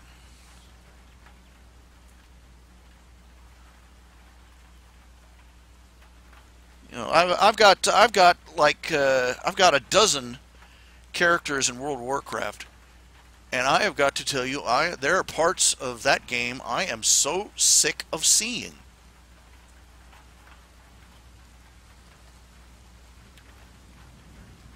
I love playing the game, but man, there are some saying I'm like, is there any way past this? I've already seen this dramatic little mini story. Can I please move along? This is why they started offering, you know, you buy this new expansion, you get a free character at max level. Because people did not want to have to play the whole rest of the game over just to see the new content. There are regions of Azeroth I have gone through as a wizard, as a monk, as a fighter, as a paladin, as a death knight, as a rogue, it's just over and over and over and over and over and over and over and over and over. And there are some places that I just skip. And people are out there. The people in World of Warcraft are grinding. They log on to these pickup groups for dungeons over and over and over and over and over because it's easier to just play the dungeons than to trudge all over Azeroth trying to level up with all these little piddly ant missions you've done 1,000 times before. And you have to sludge your way through all these ridiculous little story building missions. You know, we know your story. We know your backstory. Thank you. Can we move on?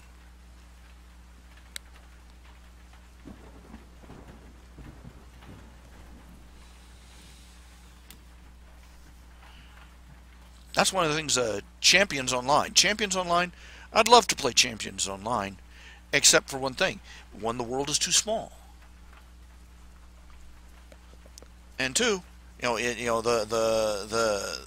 don't know what engine they're using for the software, for the graphics, but it eats computers for breakfast. My computer cannot handle it. It's beautifully detailed. And it's all sorts, but it's is too much for my computer. And this is why World of Warcraft has lasted so long. They don't make everything bleeding edge. You know, you got a computer that you could play it on 3 or 4 years ago. You can still play it today. You know, they give you enough leeway so that you don't have to buy a new computer every time they have a new update. Bleeding edge isn't always the best place to be when you're a graphics designer. Now,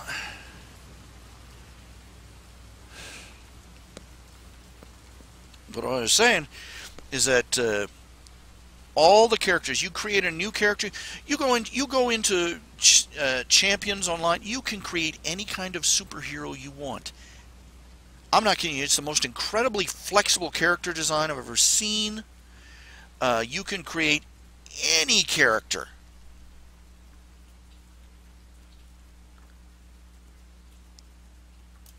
I mean, you know, cat people ninjas, laser shooting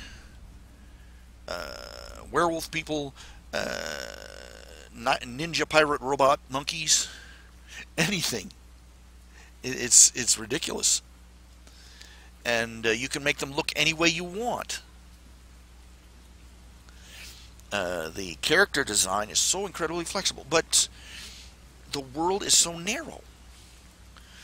Every character, I've praised them for this, because the first mission you do, the training level mission, you don't start out with some little piddly ant purse snatcher. You start out dealing with an invasion by aliens.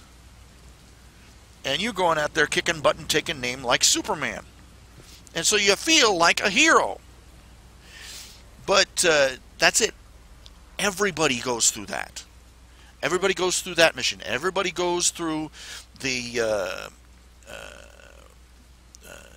dealing with crooks on the mean side of town that comes after that. And then you go through, there's just a straight daisy chain of zones you go through.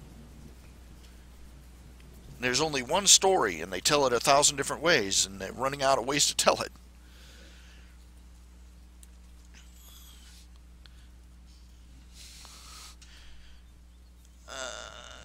Everybody goes through the exact same, jumps through the same hoops.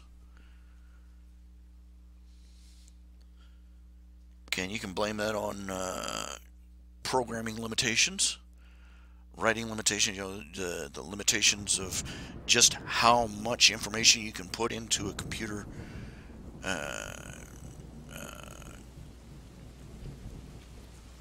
For a virtual world. But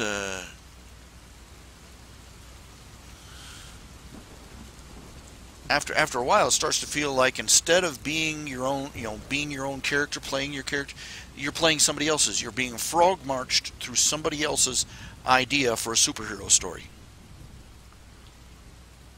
one issue at a time. It's the same problem with most any of the other role-playing games. No flexibility.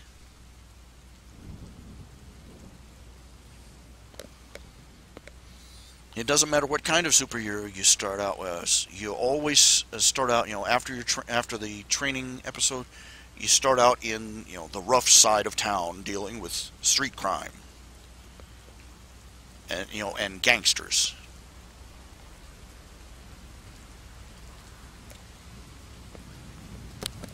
Doesn't matter if it would make more sense for your character to be starting out in, like, Canada, or on the far side of the moon, or any of the other locations that that the genre provides.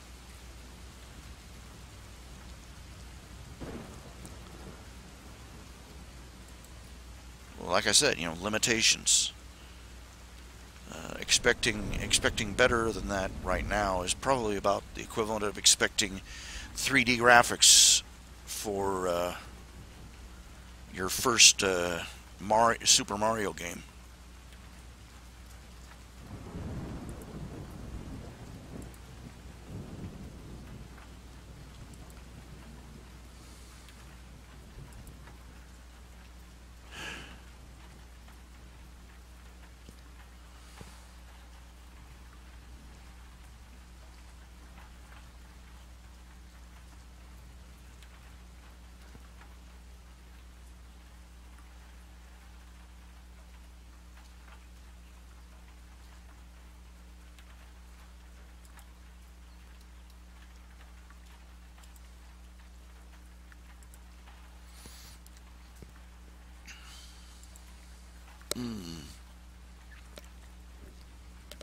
Now,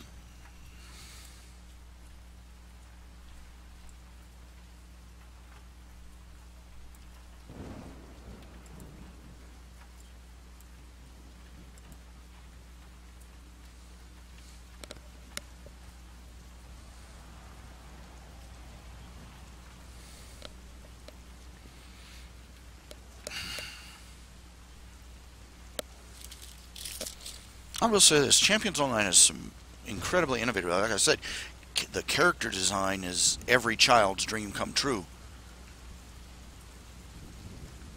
It really is. You can I mean, any kind of superhero you want to design. And what's really cool is that after you hit a certain level, you get a nemesis. You know, an evil adversary. And you get to design the enemy and his minions and mooks.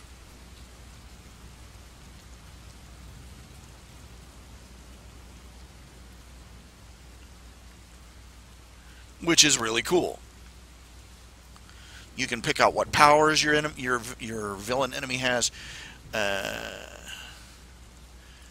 but you know, it's like I said, it's kind of limited. You know, they only have 3 personalities, and none of them are really well written. But you get the point. It's a very innovative, very well-made game. It's a shame that it hasn't done better. But I think they shot themselves in the foot with making a system, with making a game that had such high graphic demands. They could have used a much simpler, you know, less advanced graphics engine, I believe the term is, because my computer can handle World of Warcraft. My computer can handle WildStar. My computer cannot handle Champions Online. Not without shutting the graphics halfway off. But I've griped about that before too.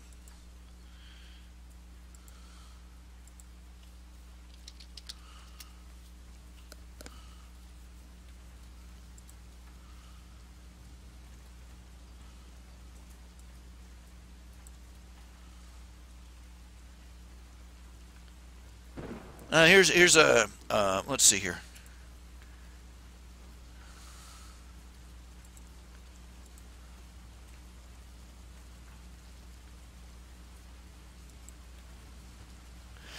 I don't know. No, I don't know if you know the unpopular puffin meme.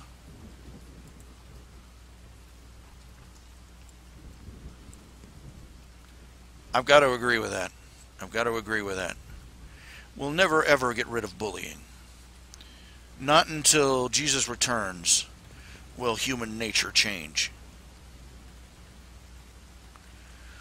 And what we ought to be doing is we ought to be teaching kids how to fight, you know, how to stand up for themselves, how to defend themselves, and not passing silly ass laws.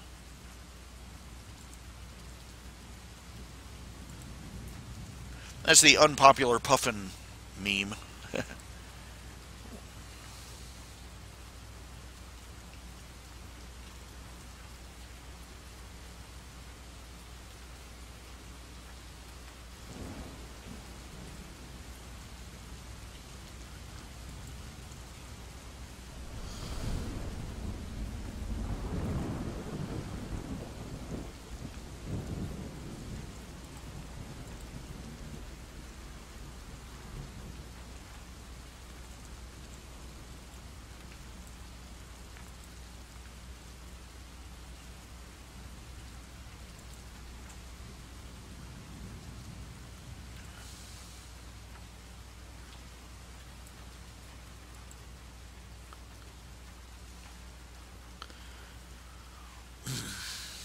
Like I said, one of the other trends in video games, let's say it all together. Let's say it all together. Graphics aren't everything.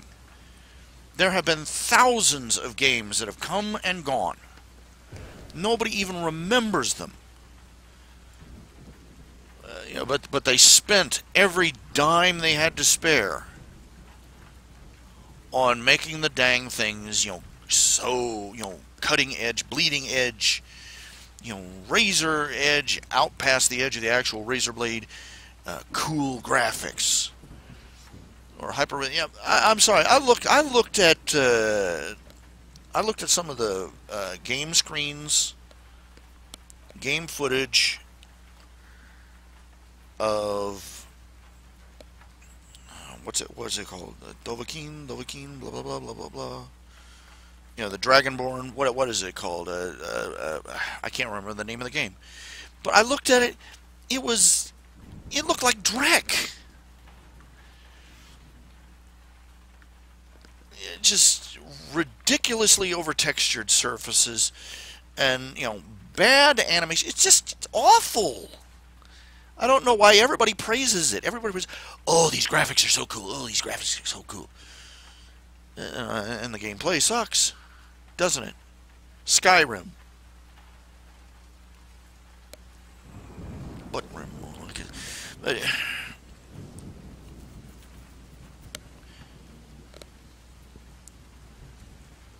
They might have sold me if the graphics had been more simplified. I looked at screenshots of it, and it was just over textured, garbled mungle. I couldn't make out what was happening.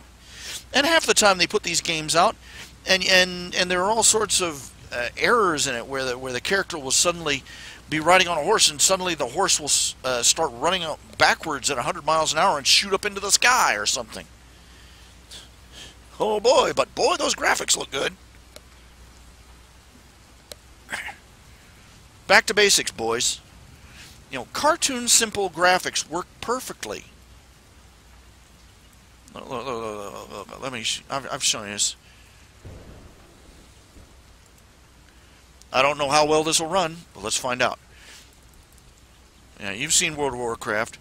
They've upped their game on graphics, but everybody knows. But let me show you this. I'm trying to turn this on. Okay, I'm turning on WildStar.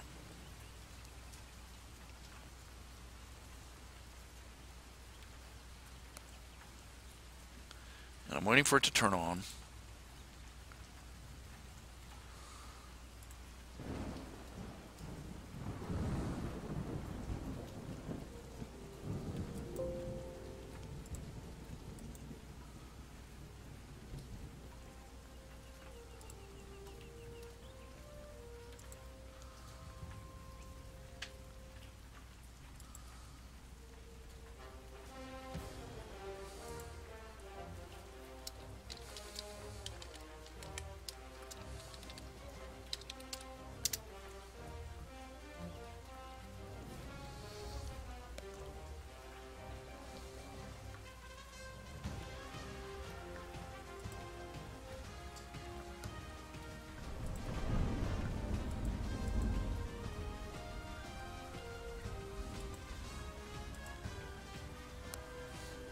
Now look at that.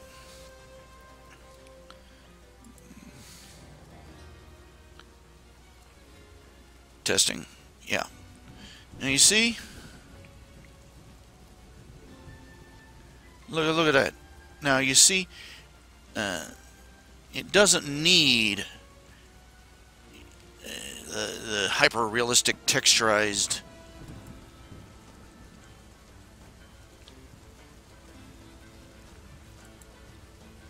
The graphics on this are kind of slowed down because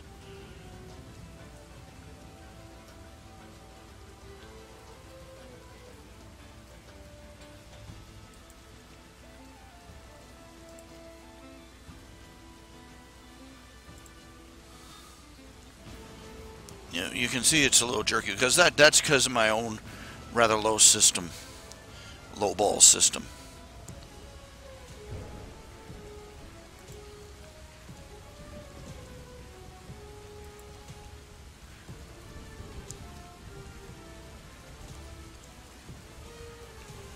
Let's see.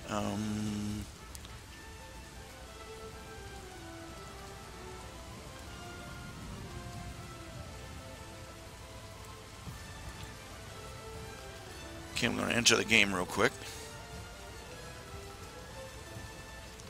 They're on their house. They're all on their housing sky maps, so you can look around.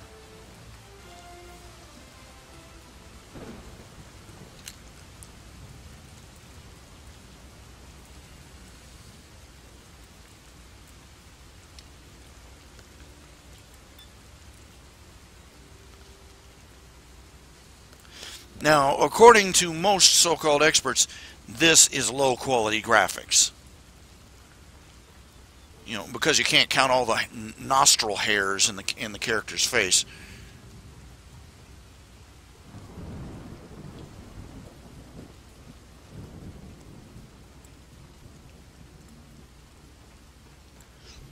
This game is got very simplified cartoonic graphics that I can build.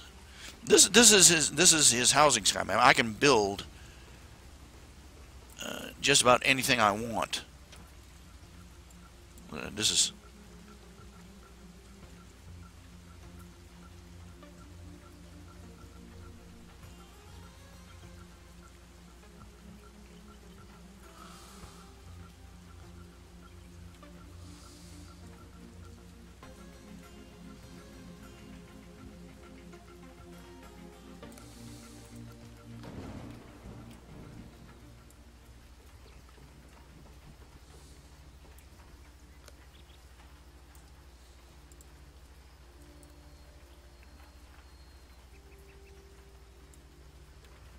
I did all this myself.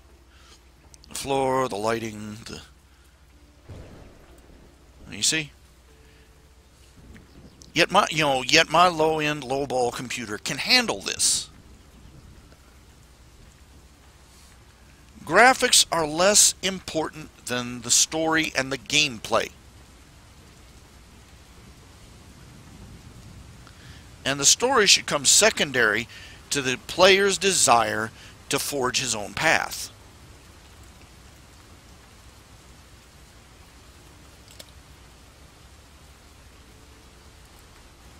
We'll switch characters.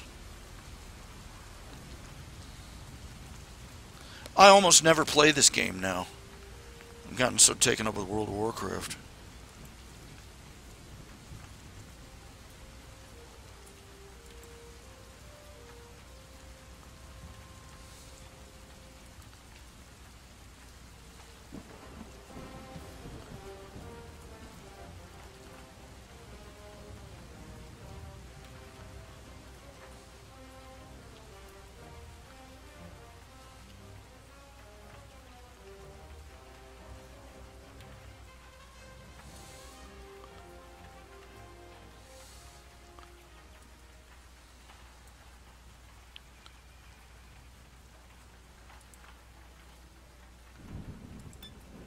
Look over here.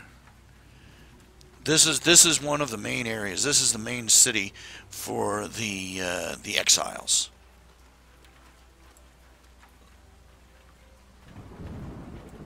It would be a lot smoother with a better computer, but you get the general idea. It doesn't need. You don't need to make a game that pushes the graphics so hard that the computer starts smoking.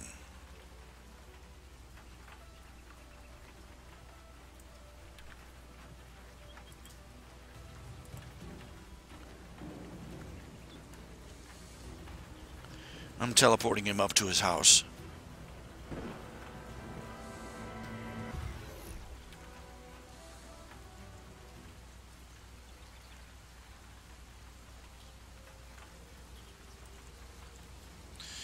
This over here is from Halloween. I haven't taken it down yet. I've still got to buy one more territory. Here is one more little lot. It's supposed to go on the other side. But again, most of this is just me. I took the props available. One of my characters made some of the props and put them together into this housing setup.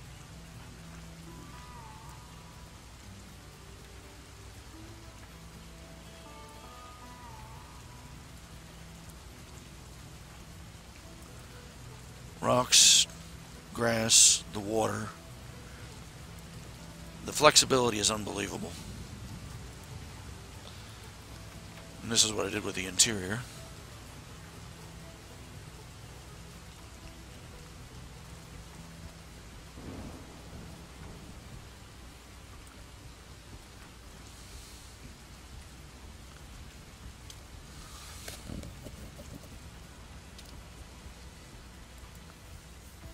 That's what I like about this. You don't have to log all the way out and then log all the way back in. You say switch characters and there you go.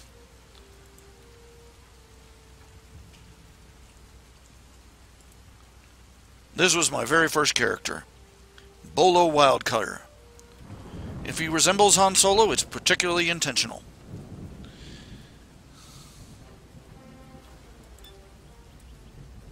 I made him a used spaceship salesman. Are you prepared? Then let us begin. I even built some of the ships here.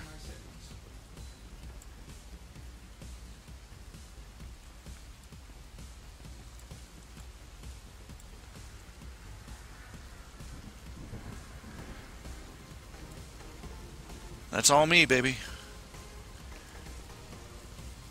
The housing fans, the fans of housing, they like to joke that housing lots are the end game content.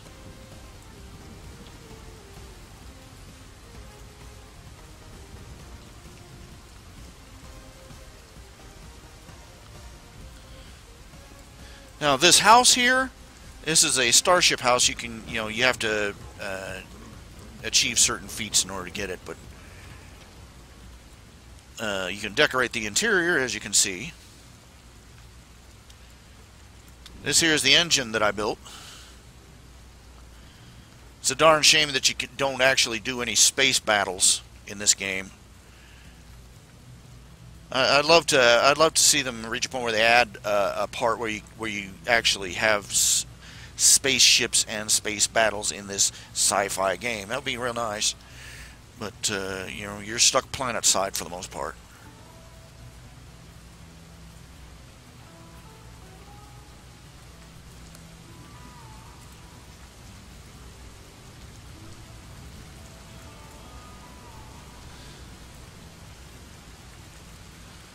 It took me forever to get these stairs positioned right.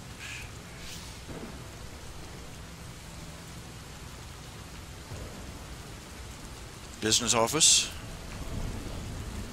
Game room. Kitchen. I built the fridge. Seriously. Medical bay.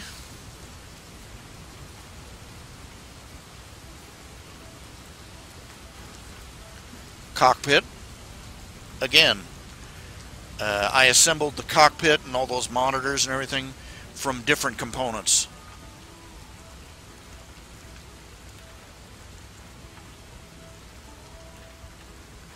And check this out. I am unduly proud of this.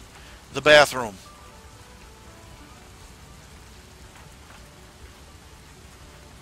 The toilet is prefab, but everything else, especially the shower stall.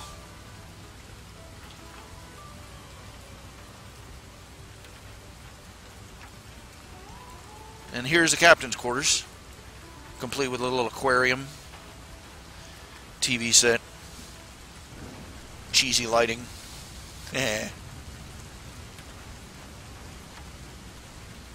This is why I like it so. I guess it's the creator writer in me.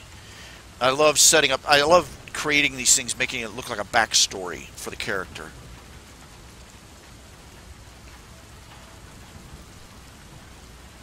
This is the kind of starship that a used spaceship salesman would have. I'd like to think.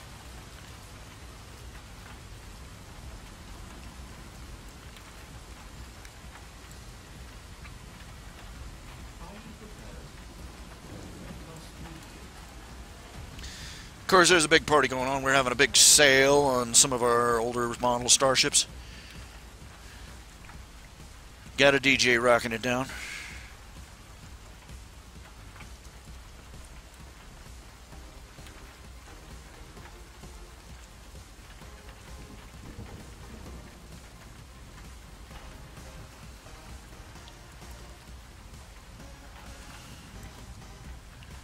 Bring the kids on down. You can ride whatever that is.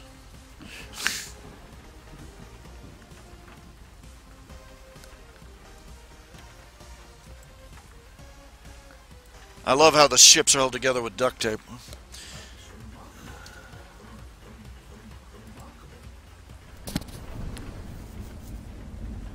Yeah, I'm going to show you all these now. You're doomed.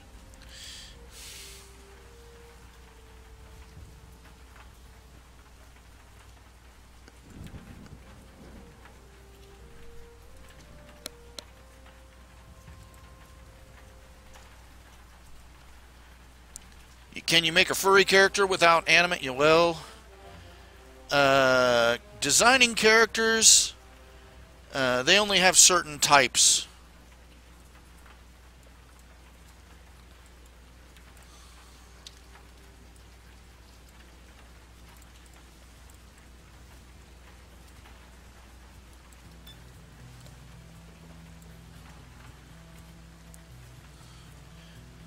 Nearly everything here crafted by me as well.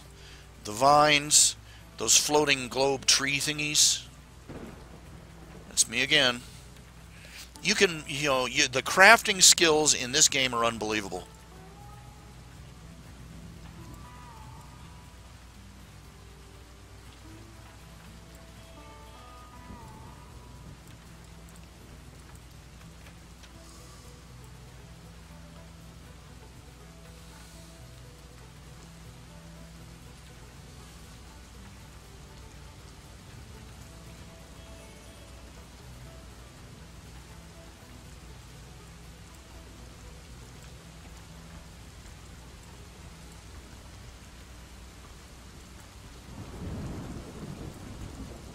The Orin, that's what this species is.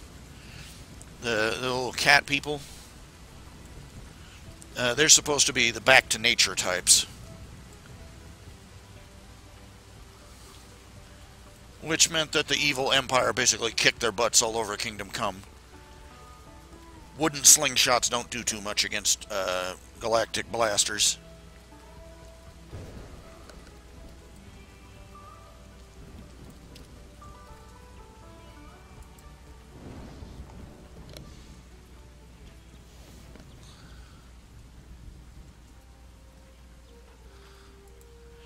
Joe Builder, he's the character I use to build most of the stuff that the other characters are using in their houses.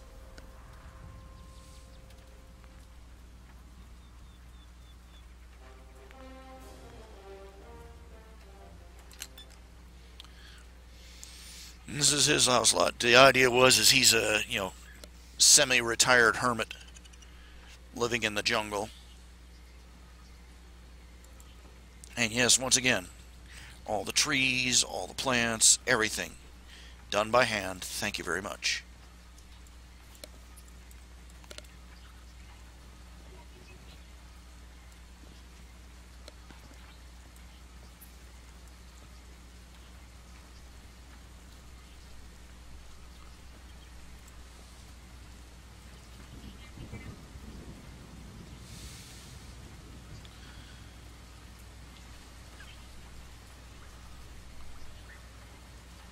There's the self-defense tower with the cannon up top. There's the house.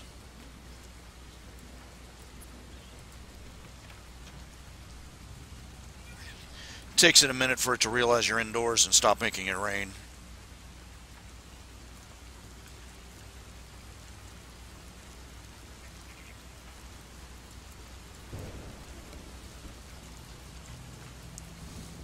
I think I got the single bachelor hermit look down for his interior decor. Crates in the corner. Check out his facilities here. Hose for showering.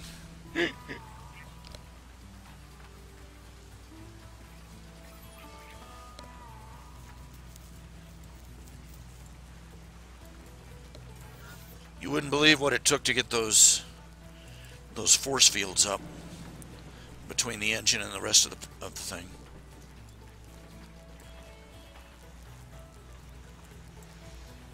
Hammock here. Odds and ends from his treasure hunting days.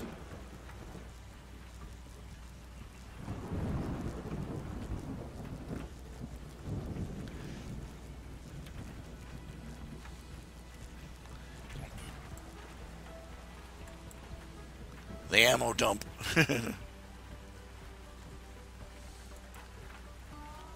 Check this out, look at it. He's even got a clothesline indoors.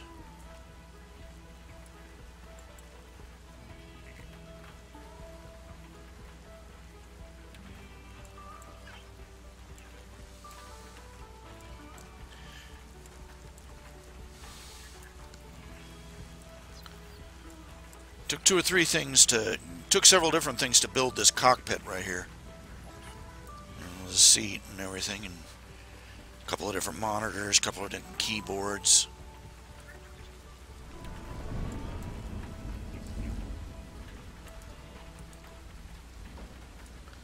Now, why is he all the way out here in the boonies?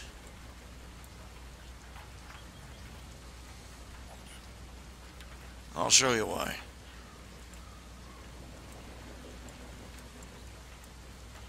Because of these guys over here.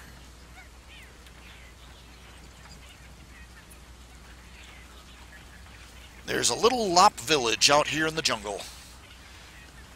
And in exchange for some privacy, he provides them with protection.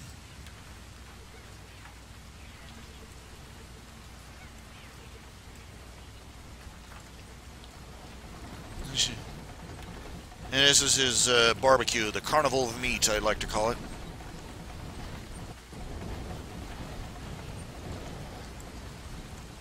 Pig on a stick. Drumstick the size of a small car. That's how you do it.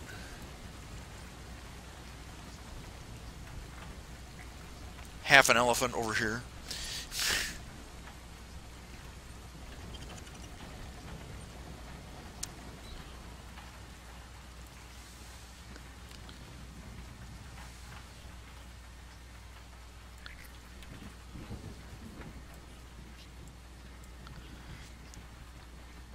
This is one of the enemy craft he shot down. Still smoking.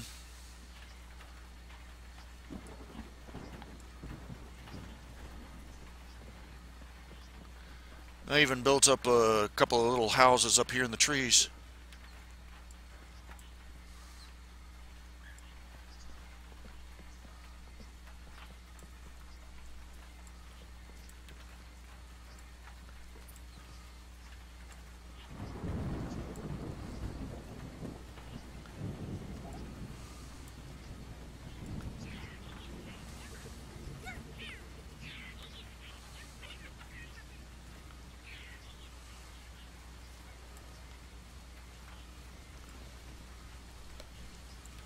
Took one of the shot down enemy vehicles and made a treehouse for the village pups.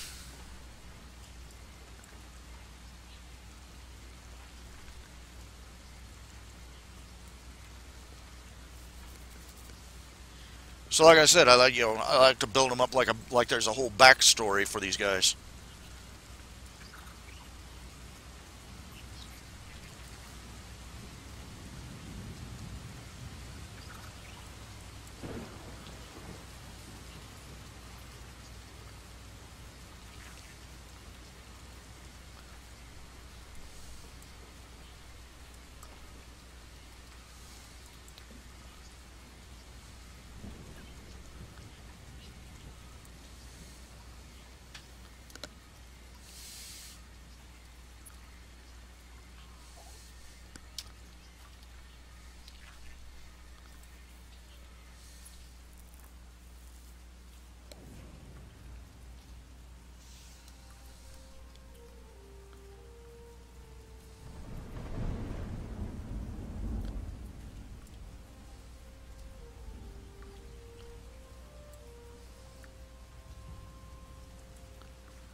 I think that pretty much covers it.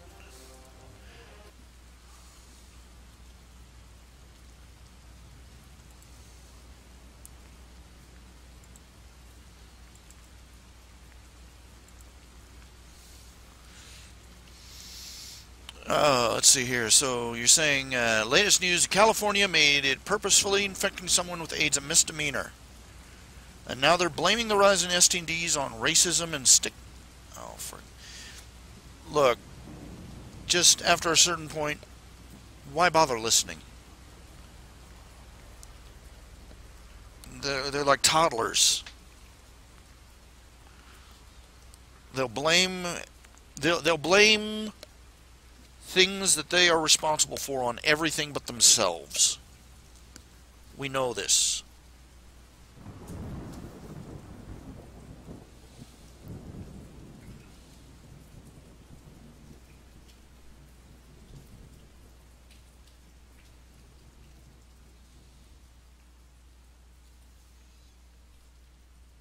There's some things you just can't help. Some people you just can't help, no matter what you do.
What can you say?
I'm sorry.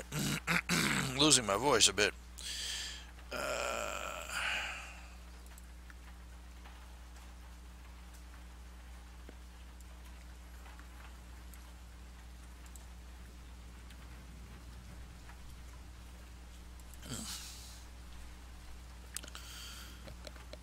I would never want to live in California. It's hard enough living where I am. I do not want to live where crazy people rule the roost.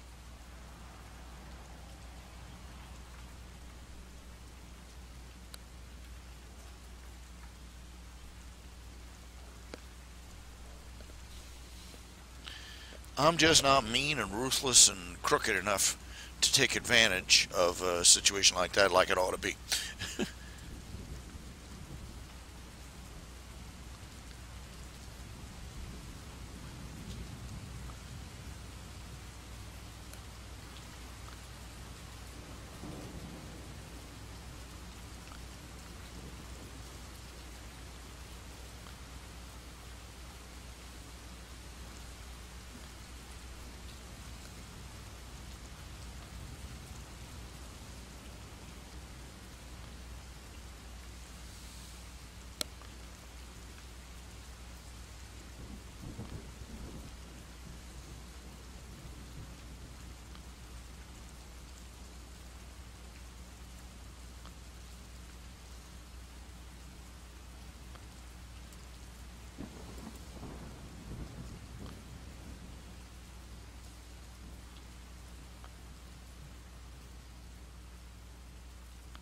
Oh, now this is clever.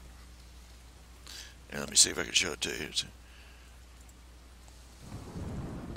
I can't figure out how to zoom in on this. Somebody went to, this is cosplayers, Waldorf and Statler.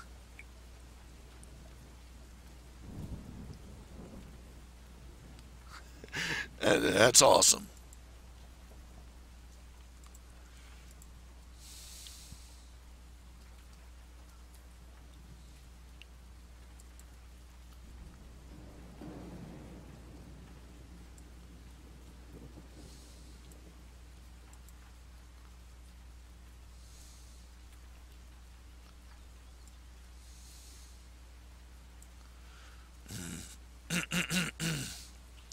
Okay, it is getting late. I'm going to go ahead and call it a night. It's been 2.5 hours, and I've not really gotten anything done. So I'm going to go ahead and call it a night. Thank you for staying with me. Even if I get nothing else out of this, it's always good to have somebody to talk to, even if you can't quite talk back all that well. But I need to shut her down and call it a night. Thank you.